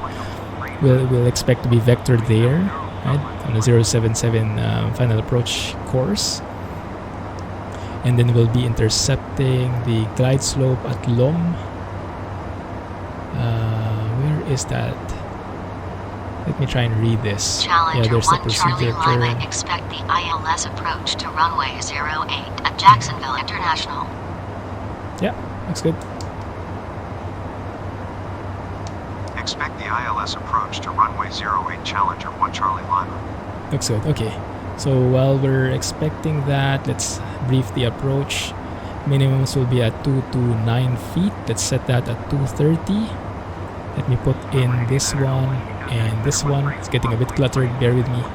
Refs. Let's go to Barrow 230.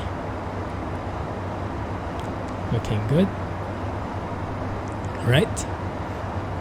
And what is it? It's going to be a 3-degree descent path angle when we capture the glide slope, so it's a pretty standard approach. And then if we need to go around, we'll need to climb to 1,000 feet, direct 1,000 feet, and then turn left, climbing left turn to 3,000 feet on a 250 heading, so it will be taking like of a U-turn outbound on the CRG Charlie Romeo Golf VOR 290 radial. Okay, to Monia. So we'll make a U-turn 250 degrees straight until we intercept the 290 radial of this VOR, and then once we do, well, we go to Monia and then hold there. The autopilot should have all of that programmed in, so we can follow the needles as long as we have LNAV armed. We have nav armed and active, so that looks good. Top of descent 26 miles. Okay, looks good. Yes, and so we set 3,000 feet as our missed approach altitude when we capture the glide slope. Okay, looking good. And in terms of this is what I want to practice, at least in my head. In terms of the missed approach procedure, if we need to go around, I press the toga button, I disarm the ATS, I go full throttle, I pitch up, and flaps 20, positive rate. When it's positive rate, gear up, and then I go I go and activate LNAV, and then I go and increase the speed selector to 200. I turn on the ATS, and I turn on autopilot, and that should be it, and we should be following the missed approach procedure then. Hey, heli pilot, thank you for the raid. My goodness, welcome everybody. Sorry, I was just going through the missed approach procedure in my head because the go around procedure in this plane, quite a lot of steps, so I have to wrap my head around it every time, otherwise I would panic like what I did last stream. Thank you for joining, guys. Welcome to the stream, everybody. We're on our way to Jacksonville, just about to descend here in 14 miles, more or less, based on what ATC gives us. But yes, that is the approach procedure. Okay, and the localizer 110.7. It should be automatically plugged in later, but we might have to manually put in the course. So you know what? Let's do that now so we don't miss it. 110. Challenger 1 Charlie Lima, descend and maintain flight level 300. 300. Descend and maintain flight level 300, Challenger 1 Charlie So 300. Let's start our descent 1,000 feet per minute. And then later on, as we reach the V-path in here, we'll change to V-path automatically. Good. Missed approaches are great, lots to do. Very true, very true. How are you doing, Helipilot? Thank you for the raid. Appreciate that. What have you guys been streaming? Alright. Let's get back here. 110.7 on the 077 course, and let's have a look at the airport just to make sure 077 is the same as the runway heading, so it's not an offset approach. Sometimes I get caught with that, so it's really right straight to the runway. 077 110.7. Let's go and plug that in on both sides, and let's go and put that in 077. So what we do is over here, we go to the course and then put in 077 here. So even though the nav is still not armed, we're already preparing it in advance in there, so we can just switch nav source later when we are being vectored in already. And here you can see 1,000 feet per minute descending, and you can see the snowflake in there. When that goes to the middle, V-path is armed. There we go, and we should be descending a bit steeper now, following the vertical guidance as the FMS computed. Very nice. Let's do that on this side as well. So let's put localizer 2 on a 077 course as well, like so. Later on we'll switch both of them. So that is why, actually that's one thing I missed in the misapproach procedure. I had to switch from the localizer to the MFMS one. Okay. Continue to Libby, then clear to DINS to join the approach Challenger 1 Charlie Lima. We have been cleared for the approach. That means we can descend all the way to 1,900 until we capture the glide slope. So let's go to 1,900 all the way through.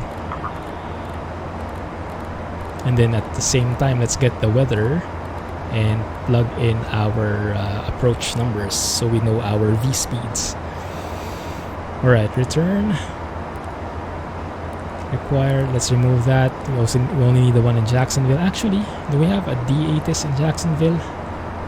We do have a D-ATIS. Let's go and try that. That's fancy. So instead of just getting the METAR in there, we can actually go back. So if we go back here, mostly it's the same, but there are additional information in the ATIS. So because there's D-ATIS here, we should be able to do this. D-ATIS, KJAX. Arrival ATIS, yes, that's the one we want. Send. There it is. Okay, there we go. Jackson ATIS info. Is that alpha? Information alpha? Let's go and take note of that. Alright, information alpha 0056 Zulu. That is actually newer than the one I got a while ago when we were departing the Mobile. We actually have no winds, that's good. Clear, actually good visibility, 10 statute miles at least. Few clouds at 250, 0704, mostly the same still. Altimeter 3023, okay. And then we have visual approach runway 8 in use, landing and departing runways 8 and runway 8 and runway 14. Okay, so runway 8 is our approach. It's perfect for what Pilot to ATC has planned for us. Awesome. And then what else? Caution, birds near airport. Oh, that is amazing. I believe this is the real D-ATIS, right? In real life. This is what they're getting. That is amazing. Okay, my goodness, the immersion is real. Okay, looking good. We're descending here, that looks good. Let's go through the departure, the descent checklist. Descent checklist. That's the real one. Harness. Hey, Toto. Oh my goodness, the man is here. The man himself. Thank you for joining the stream. I'm loving the plane. Passenger signs. Okay, let's turn on the passenger seatbelt signs and no smoking signs. Pressurization. Runway 14. Papi's out of service. Thank you. Thank you for helping me read that properly. Runway 14. Papi's out of service. That is pretty cool. Okay. I have my doubts if the sim can simulate that, but that is great. Man, the real thing. Awesome. Landing field elevation also, because we are shooting the approach directly, I feel more comfortable if we have actually a speed limitation at Libby. Let's say 200. Maybe like so. So that the FMS will try to slow us down. And by the time we approach Libby, we'll be at 200. I'm not sure if it can do that though. I might have to do something manually. Okay, landing field elevation is good. Fuel quantity and balance is even. FMS landing data charts. Landing data, let's go and set that up now. So performance twice, go to approach, plug that in, no winds really. Temperature is 7, altimeter is 3023. This always gets me, I always forget the dot. I hate that, but I think it's like that in the real thing, right? I believe in the CJ4 and Microsoft, that's also the thing. You have to put the dot if it's in inches of mercury. Okay, runway 08. V speeds, but we have to plug in our landing weight, which is 32.6 is what it's estimating. Okay, looking good. 122. Send that in and we are good to go. Another abbreviation broken is US, unserviceable. Thank you. Yes, I didn't know that. I have no idea how to read the this normally. The D8 is. That's really useful. Thanks. Alright, so 122. So that's approach good. Briefing. Approach briefing. We did that already, including the missed approach procedure. V-Nav transition flight level. Transition flight level is Descent good. checklist Checklist is complete. In range Nice. checklist next. We have aircraft right beside us. We are at 233. That guy is 252. So he should be above us. Oh, I don't see him. How far is that?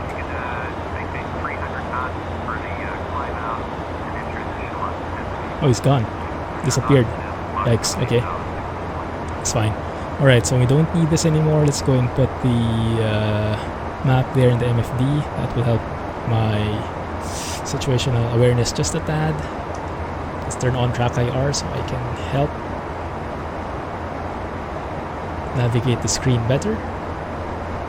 300 knots, we are maintaining that. That's good to see. Let's go ahead and also prepare the local altimeter, which is 3023. So we can just press the button once we cross 18,000. This guy, let's already put that in 3023. Looking pretty good. Let's see if it will. What I like about this one is it will actually count down 299, 298, 297 until we get to the speed that we set in the FMS in a normal scenario. It doesn't always manage that though. I think when we descend too steep it cannot handle it, but I hope in our case today it can. Right, let's also change the altimeter here in Pilot to ATC. So now let's compare it. This guy, right? So right now it's at 19.3. Now we're lower. If we put in 29 or 9 or 2, I don't think it will be the same still because there's some temperature compensation. Yeah, we're 300 feet above here in this case. But that will, I think, get closer. Once we get closer to the ground, that discrepancy will get less. So let's just switch to local altimeter in there. And we're switching here now as well. Nice. Okay, good. That actually means we have to descend a bit steeper, but that the plane will catch up. Good. Let's also get ready the frequencies for the approach. Approach frequency is 119, so 19.0, and the tower frequency is 18.3. Just put that there, it's easier to remember. And then 21.9er. Let's put that in later. Okay, looks good. Okay. So yeah, I'm not sure if we'll be given vectors as we get closer. We'll wait for it. But I don't think we need it anyway. We have a direct path in. There's the missed approach as well. So you see that U-turn in there. It's not that visible in here, but yeah, you can kind of see that U-turn intercepting the radial of the VOR and then going direct to Monya and then holding there. Nice. Cool. What else have we missed? I'm not sure. 122. One thing that really catches me off guard is I always forget the V speeds. 122 because it's not posted here in the PFD.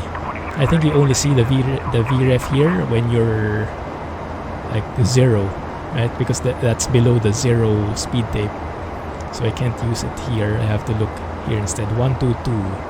And we go for VREF plus 5, so 127 will be our approach speed. Okay. Did we turn off our lights? Yes, we did. Okay, good.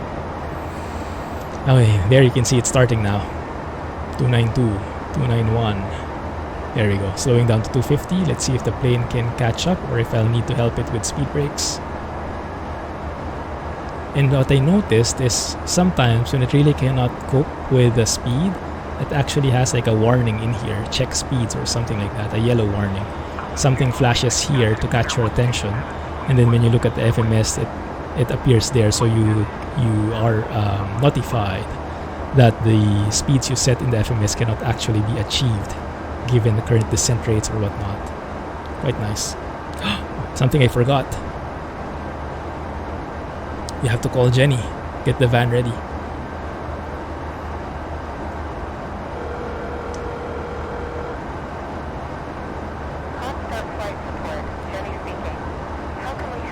I love how the voice is garbled as well. Please prepare a van. We're almost there. We are 8 minutes in. Okay, looks good. No, that's all. Thank you. Take care. Okay, so runway 8, once we land, we'll be probably basing on the landing distance, 2485. That's like 1/4. But because I'm going to probably either float or brake slow, let's take half. So I'll be exiting a taxiway, hotel, or golf, most probably. So there we go, that check speed appears because we're too fast. Okay, no problem. Let's go and do that. Let's go and get some speed brakes in here. Oh, and also, the skies are not as friendly anymore. There we go, help it out a bit. Some speed brakes. Let's go outside a bit, guys, because I do want to take some photos before we get busy. Not the most scenic sight. And also we have that bug with enhanced skyscapes at the moment, I think. I'm not sure what that is. I've had that a couple of times. There we go, it's gone.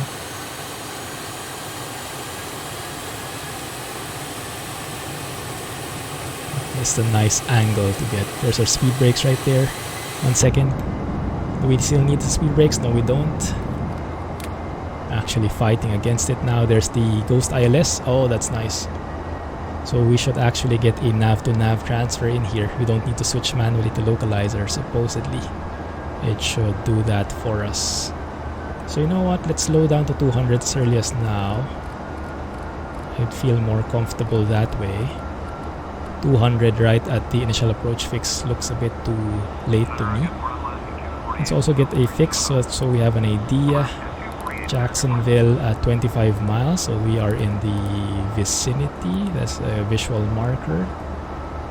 Yeah, we are entering, so I prefer to be 200 knots with flaps 20, around 25 miles away from the airport, just as a good time for me to actually have enough time to adjust And prepare. Look at that, we're not slowing down. Below 10,000 actually. Landing lights, logo lights maybe. There we go. As we're inside as well, let's go for the before takeoff, before landing In range checks. checklist. In range checklist rather. Started. Altimeters. Reset, cross-checked. Avionics.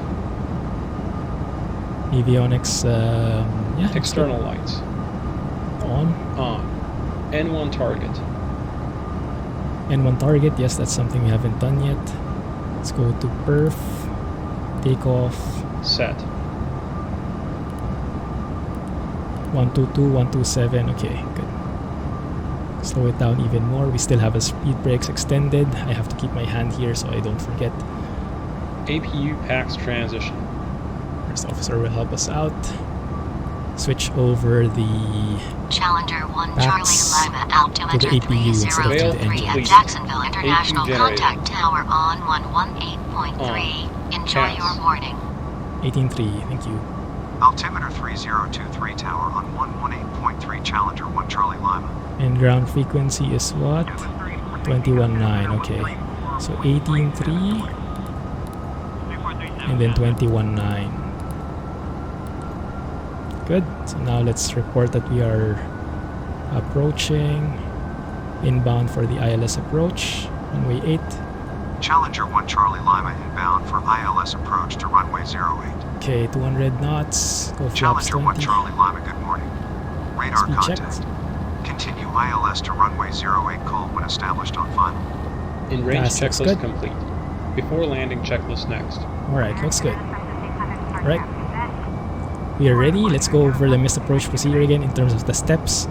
If I remember, push toga, disconnect ATS, push throttle forward, pitch up, flaps 20, positive rate gear up, switch to nav to FMS1, increase speed bulk to 200, turn on ATS, turn on autopilot. Something along those lines. We'll see if I remember all of them, or if I even need to do them. Hopefully I don't. Okay, let us see. Start slowing down to 160. I'm expecting a nav to nav transfer in here. Let's go ahead and arm the approach maybe. Maybe that will help. 160 knots. There we are, slowing down.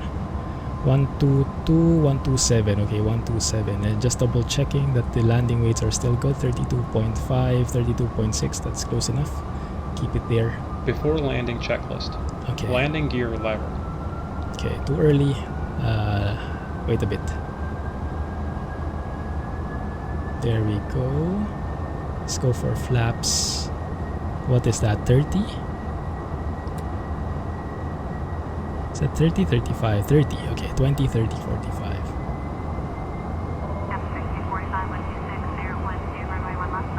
Right. There we go.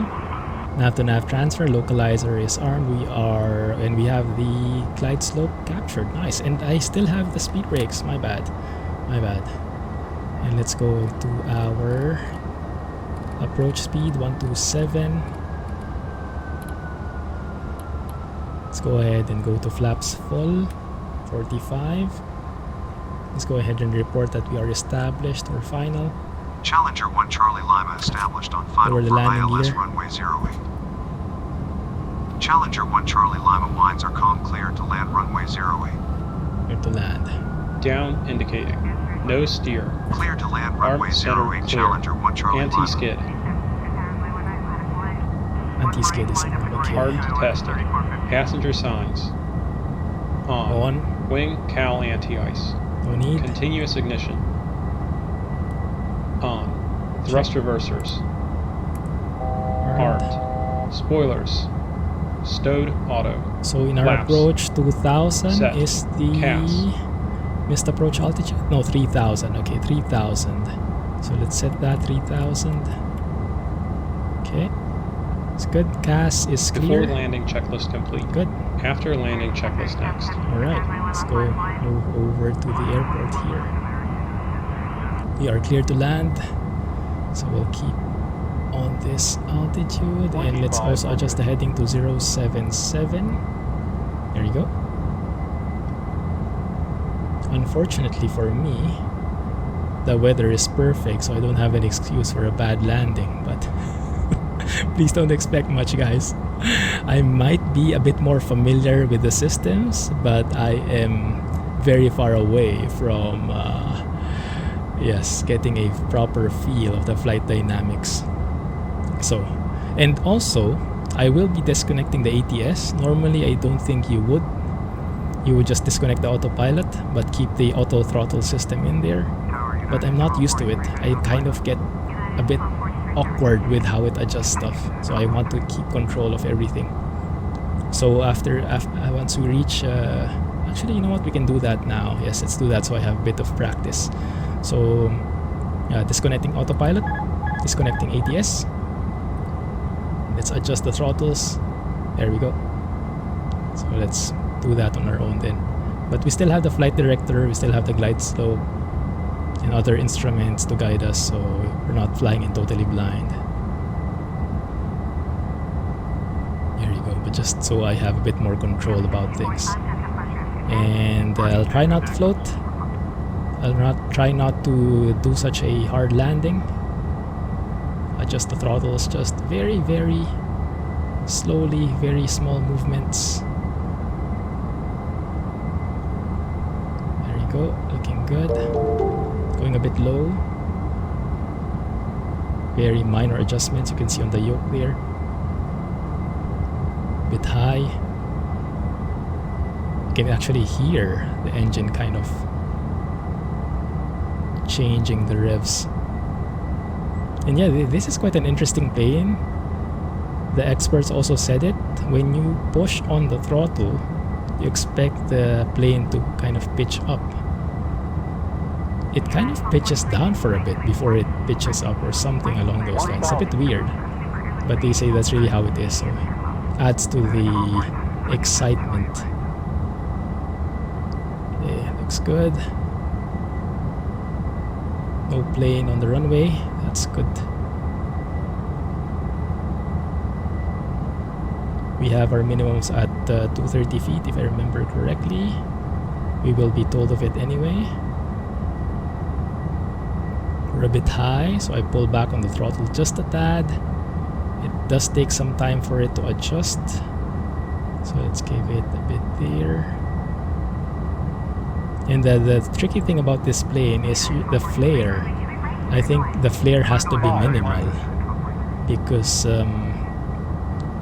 it catches a lot of people, including me. The plane is very tricky that way, because if you flare too much, it's very easy to flare too much and then you float, or if you don't flare enough, kind of fall. Okay, there it is. Good there. Minimums, continue. Looking good. Starting to pull back on the power. There's that weird sky again. 50, starting 40, to lower 30, the power. 20, 10. Oh, that's a bit hard. And still we floated. My goodness, that's intense. Yeah. Challenger 1 Charlie Lima at exit runway when able. Don't quite get it. Alright. Man, that's intense. And with XP Realistic, with the cabin shake and the additional sounds, my goodness, that sounded scary. Sorry guys. But we're in here in one piece. I'll take it. Let's have a look at the thingy. Oh yeah, it's not too bad. 0.5 is actually a good score. Less than 1, I'll take it. And we landed right on the center line, right on the landing zone. I'll take that rather than floating and running out of runway. That's my excuse. Alright, looks good. Clear of the runway. Clear of active Challenger 1 Charlie Lima. Stop here. Challenger 1 Charlie Lima, welcome Execute to Jacksonville the After International landing Contact checklist. Ground on 12 Landing, 1.9. pulse, Have a recog good morning. lights. 1 to 1.9er. Ground on 121.9er Challenger 1 Charlie Lima. Now I'm not sure where the FBO is here, and we won't be using ground for taxi because the just confuse us. So instead, we'll just navigate manually. 1 second, if I can get it on screen. So this one, Jacksonville, is actually the FBO for signature is right there. Okay. And if you compare that with the chart, that's somewhere here, I think, right? Somewhere here. Or is that one? Maybe. 1 second, one more time. If you go to the satellite view, oh yeah, okay, it's one of those buildings. All right. So we'll go right next to it over here. Golf Alpha and then Golf and then turn there. Okay. So we turn left here. Nice. And then the passengers are good. Thanks, Chronic. I'll take it. It does say fail though, right? Yeah. The fail in there is intense. I hate it. Okay, let's turn off the lights. Off. Anti-collision lights. Off. Continuous Stow ignition. the speed brakes as well. Off. Windshield heat. Off. Probes. There we go. Off. Wing anti-ice. Off. Cowl anti-ice. Might be nice to have a look at that replay, what we did wrong, or what I did wrong. Looking good. Let's switch back to nav 1. And let's go ahead and disarm, remove the flight director. Nice. What's it telling me? Anti-ice. Spoilers. It's okay. Stow. Love the Flaps. sounds. 0. Shaking ATC sounds. TCAS. Alt on. Radar mode. Golf is up Standby. next. After landing checklist complete. That must be Engine signature shutdown right checklist there. next. And the airports in X-Plane are so much more believable. Like how the buildings look like, how the taxiways, although granted this is with a mod, right? The airport textures from, oh, I forgot his name, very significant guy in the X-Plane community, improves all the markings. Because the default doesn't look good either, but these ones make it so much more believable. The taxiway signs are accurate, the letters are correct, the buildings look like they're airport buildings. Okay, looking good there. Oh, looks like we have a bot. Right, Golf, and then the FBO should be here. So let's turn in here and then stop right there, right outside the FBO. Fuel truck is waiting. Is that ours? That might not be ours. Good. Yeah, that bounce. I might have probably slowed down too slow. So it's too fast on the approach, probably.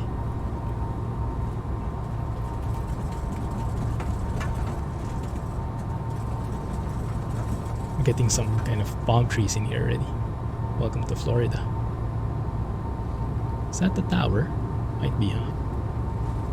Okay, yeah, we can stop here. We can probably turn around.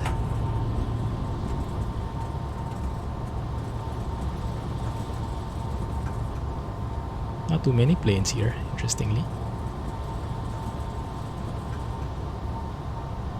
Yeah, this should be okay, I think. A bit too close to the taxiway, but they'll live with it. Good. Parking brake is set. Let's turn off the taxi lights and the passenger signs. Go through the Engine checklist. shutdown checklist. Taxi lights. Off. Yeah. Parking brake. Set. Reverse thrust. Stowed. Generators 1 and 2. Off. Engine 2 shut down. Okay. Fuel boost pump. Fuel boost pumps. Off. Fuel system. We'll wait for the left low fuel pressure, or right rather, this time. Engine 1 shut down. Check ITT below 350 degrees Celsius. Yeah. Anti-ice. Off. Beacon. 14 stage. I tend to skip on some stuff. There we go. Beacon. Yes, we can turn that off as well. Off. No steer. Second. What is this? Turn that off. There you go. Oh, off. let's start the timer. ATC TCAS. Actually forgot to turn off the timer right there. Let's go start the timer for 15 minutes and then we'll check the engine oil because we now have the engine off. So after 15 minutes we should be able to do that check. Okay, switch to standby and then reset the code. Standby 0. Parking brake if chocked. Yeah, we can go ahead and set the chocks in. Passenger signs. They're off. Off. Cabin differential. That 0 should be PSI. 0. Engine shutdown Nice. checklist complete. Cool. Securing checklist next. Alright, so let's go ahead and check. Now the van should be waiting for the guys because we called in ahead of time. There we go. The van should airport appear. taxi's There it here. is. Thank you. Thank you, Captain. Great flight as always. Well, I'll see you next time. I think that was a bit sarcastic, but okay, I'll let it pass. Okay, let's also go ahead and close the leg here. Let's see what the rating is. You earned some money? 29k, I think. Actually, I think we earned a lot there.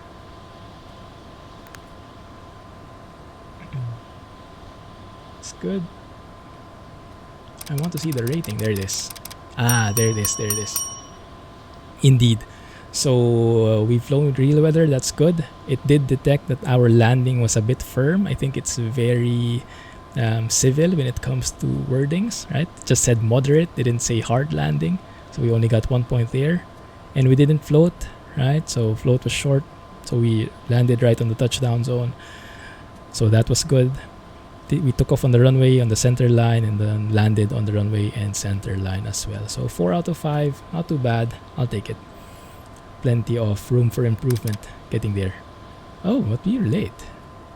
Really? Interesting. I wonder why. Okay, so 4k net. I'll take it, thank you. Nice. Alright, so that's it. Let's go ahead and before we shut down, actually, I think we can replay the landing. Yeah, let's maximize X-Plane here. Because I've gotten so used with Microsoft Flight Sim where there is no there's no replay feature. Let's go and do that here. Although the chocks might be there or something like that. But we'll try it out. We can even retry the landing or something like that. Yes, Chronic. That's the X-CPL Pilot economy mod by Tino. It's quite nice. Full-blown economy system inside X-Plane itself.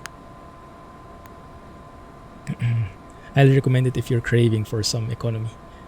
1 second. So let's go ahead and go to replay. Let's see how this works. Hopefully it doesn't crash on me. Okay. Get some music in here. Okay, there it is. Where's the point of impact? There it is, okay.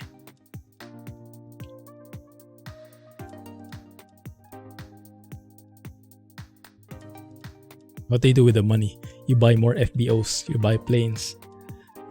Because initially you charter the plane only, so it's like you're renting it, right? And that has a huge detriment on the bottom line. Eventually when you buy it, then that expense will be gone, the chartering, but it will be replaced with so many other expenses, maintenance and whatnot. So it's quite nice for additional immersion. Let's see, where are we going here? Okay, let's get a better angle. Okay, there we are.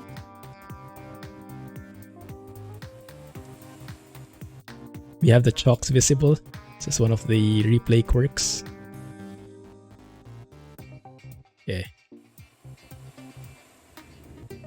Yeah, we floated there. Aw, dang it. It was so nice before. I guess if we lost maybe, I don't know, 3 knots more, 5 knots, that would have been nice. But yeah, that was right on the touchdown zone there. If we didn't have that speed, That would have been perfect. Or maybe too much flaring? Dang it. Yeah, probably too fast. Probably too fast. Live and learn, live and learn. Okay, good. Is the timer still working? I hope it's still working properly. Secure and checklist. Okay, Emergency lights. Emergency lights, turn that off. AC DC utility switch. Headsets. Thrust reversers. Thrust reversers are still on. Yeah, let's turn them off. Chocks. Chocks are in. Parking brake. Parking brake is set. Indicating. Hydraulic pumps. Hydraulic pumps are off. Nav lights, logo light. Nav lights and logo lights can now turn off as well. APU generator. Now the problem is when I turn off this APU generator, I will lose all those. I guess that's okay. I'll start a timer separately. You know what? Let's just remember it. So it's 10:18. I need to have like 11 minutes more. So 10:29, 10:30 is when we should be checking the engine. Okay, fine. Because once we take this off, yeah, that disappears. Then we turn off the packs, turn off the LCV isolation valve, and then we stop the APU, turn it off, and now we'll basically be waiting until this APU indication disappears. Nice. Okay. Ooh, look at that. What's that? Jet blue.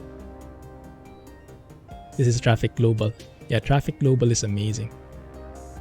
Hassle free, just load the sim and you have AI everywhere.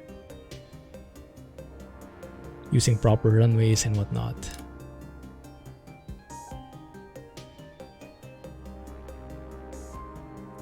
I think there is also a turnaround checklist. So if you want to do a turnaround, so if you want to go do back-to-back flights, I haven't done it before though.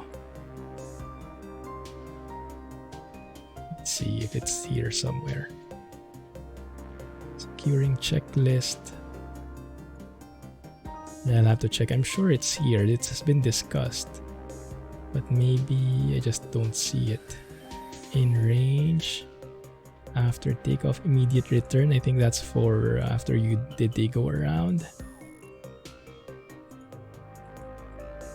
Before takeoff, taxi checklist. After start, engine start. Yeah, I don't think it's here, or at least I don't see it. Flight compartment safety check. Yeah, I'll have to double check elsewhere, but there should be a turnaround checklist you can do. Hey Alex, you made it. How are things, man? Speedy recovery. We can now turn off the battery.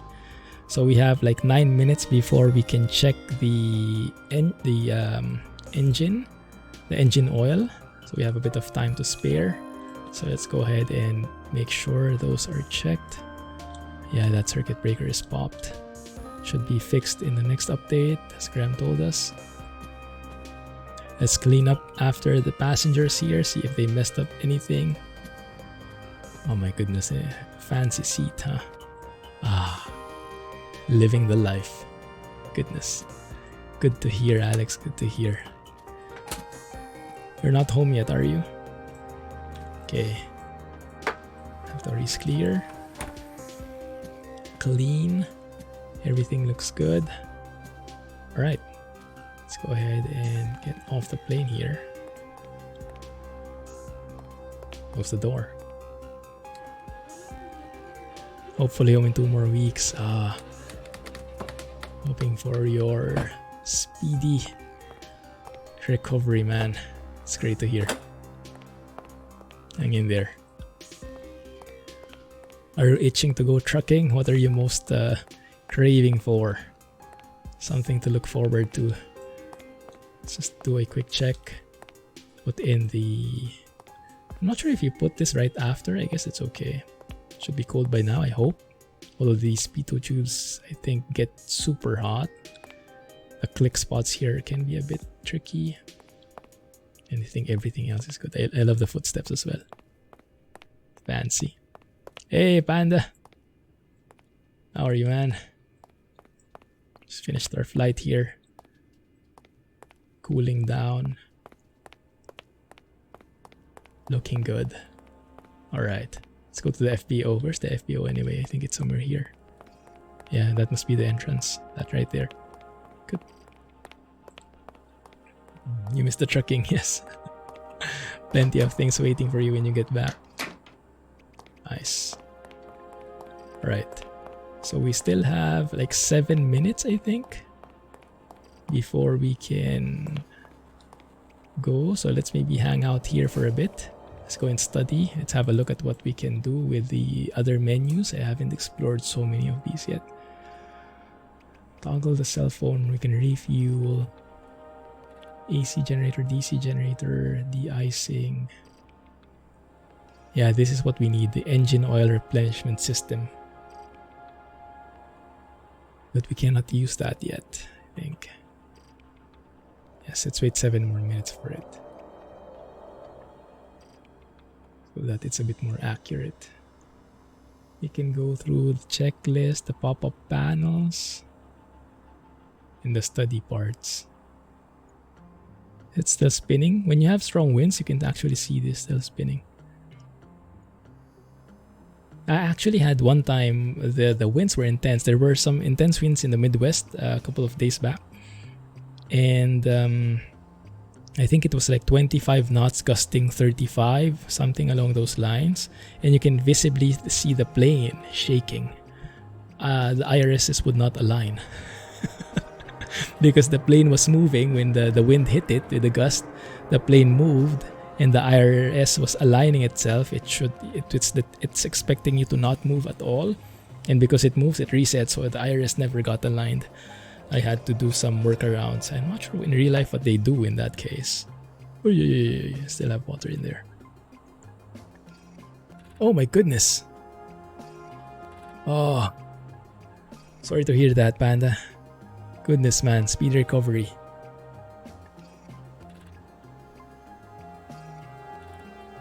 Yeah, this new variant is intense, right? This new variant is intense. Goodness. Stay safe, man. Thanks for the hard work, and yeah, get some rest and speedy recovery. Hope you're getting some time off from work. Let's have a look. 1 second. Let's have a look at this one. Why not? So you actually have all the details here. Incoming invoice, outgoing invoice. So all the income and expenses you're getting. And also you can actually have a look at your flights here. So you can see the last flights I did. It's not too bad. Actually got a 5 rating on the others, but of course on stream it doesn't go as planned. So that's not perfect, but it's okay. Distance more or less the same, 500 miles more or less. This one, I think there was a bug with the app that Tino helped me with, so it was not earning so much because the Challenger 650, the fuel system is externally coded. So if you look in the weight balance in fuel here, I think the fuel is all off here, so you don't use it, this one. So the default variables, let's say, are not put in. So this economy app cannot read those fuel numbers correctly. So Tino, the maker, the developer of this app, had to do some workarounds specifically for the 650. And then after he did that, I was able to make money out of it. But yes, awesome support. I'm highly recommend it if you're craving for an economy app for X-Plane. That's great to hear, Alex. Yeah, you're getting some quality care there. Yeah. Because it would be harder if you're home, right? There you have an actual proper caretaker. My goodness, you have a lot of catching up afterwards.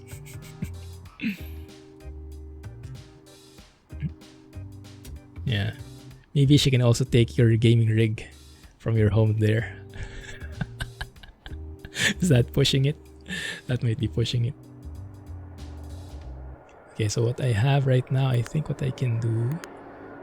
Can I clear everything?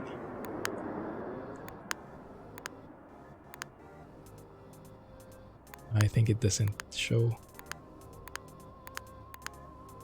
Yeah, I'm still a bit not fully familiar with the layout. But yeah, it's nice because I can actually map where I want to go. Create an FBO for each one of them. So if you zoom out, this is actually the path I took so far. Near when I went to the southern area in the US, and then I started plotting it here in this app. This is the exact route I took. So as we explore the FBOs and signature, I'm creating FBOs here in the app. We'll see what's next. That might be pushing it, she knows better. Yeah, that's a good call. That is a good call. But that's good, you have someone to take care of you.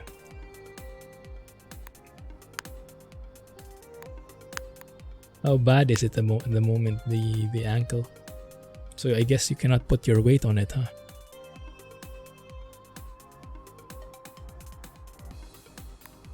And then in terms of the planes, you can actually get...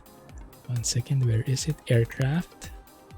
I think you can buy aircraft. And I think this is randomized depending on what you have in your sim. I think it will load those randomly, and then it has different prices. I have not seen a Challenger in here yet. I guess I just have to keep looking. And even if I could, I mean, that's pretty pricey. So it will take a while. That would be cool. So right now we're basically chartering the plane, and I think there is actually a fee. Yeah, and I don't pay that, so I always lose out on that, I think. Yeah, invoice for return fee, it might be it. I think. So I don't really pay off, I don't really return the planes that I charter. Not a good habit. Thankfully, there is no pain. Ah, I see. Okay, that's good. That's good. Yeah, as long as you're careful, then it should be fine. Okay, that's 10:30. That's perfect. Let's go and open the engine oil replenishment system. How the heck do you do this? Wait at least 15 minutes after engine shutdown. Okay, that's good. Can we make it larger? Okay, that's nice.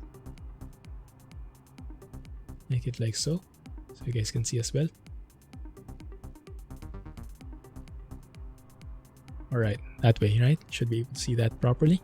Check sight gauge and record oil level in replenishment tank. Okay, so it's 3.25, 3.3. What units are these? Liters? I'm not sure. I think liters on the left, quarts on the right. Okay. Verify all lights are unlit on the control panel. Yes. And then switch power to on. Verify on light is lit. Wait 5 seconds. Okay. There we go. So that remains on. Press test button and hold. Observe that full lights are lit. And then extinguish after 2 to 4 seconds. Okay. Is that like this one?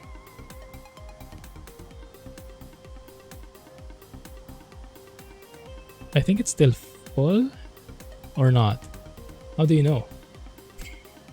Press test button and hold. Observe that full lights are lit and then extinguish after 2 to 4 seconds. Yeah, I think if it remains on, that means it's full. If it extinguishes, that means it's not full. I mean, it doesn't look full here, right? So select the engine to be serviced. The pump will operate until the engine tank is full, at which point the pump will stop and the full light will illuminate. Okay, so we refill it, and then depending on which one we are filling out, that green light will come up. Release the valve and note the oil level in the replenishment tank. Subtract this value from the reading obtained in step 2 and record the difference in the service log. I don't quite get that. So we take note of this, we fill it, and when it goes green, we take note of that again, and then we'll know how much was topped up, something like that, I guess. And repeat for the other side. Okay.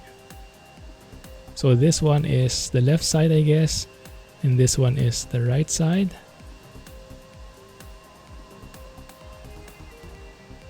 I have no idea how that works. But you're basically rotating this knob. Just not sure why it's resetting. Okay, that one. And then how do we fill it up? I think this one. There you go, that's filling. Oh, did it actually change there? Did you actually see that change? So it was around 2.5, I think. So they were filling that now. That's amazing. And then we'll wait for it to. So yeah, I guess the as you turn this, it changes the reading here because you're changing the valves. So the reading changes as well. That's cool. So this is the left tank, I think, supposedly. So we'll wait for the light to illuminate and then we'll stop filling it. Yeah, look how much I've consumed half the amount already, and I have never looked at this before. My goodness, thankfully it hasn't amounted to anything bad. But yeah, when you have less oil, right, it will actually... Oh, is that good? Let's see. Still isn't. Let's go fill that up still. Maybe the tank is gone. I don't know. 1 second, huh? Not sure how to do this. Final cast, 2 more weeks and get the walking boot. Ah, hopefully man, keeping my fingers crossed there. Okay, that looks good. I think I had to move it to the left more and more. Probably not doing this properly.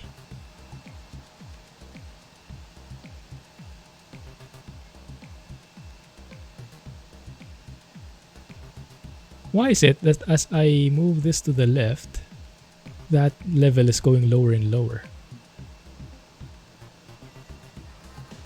I don't quite get it. Am I doing something wrong, guys?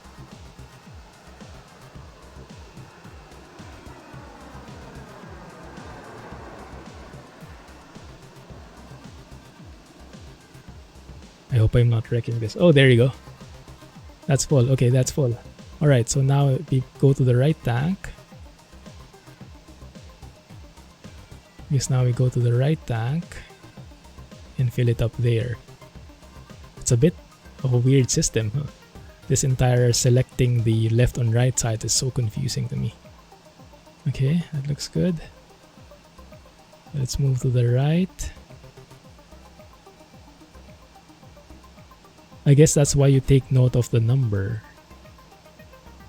Maybe. Okay, then let's fill it up here. Let's see if that works.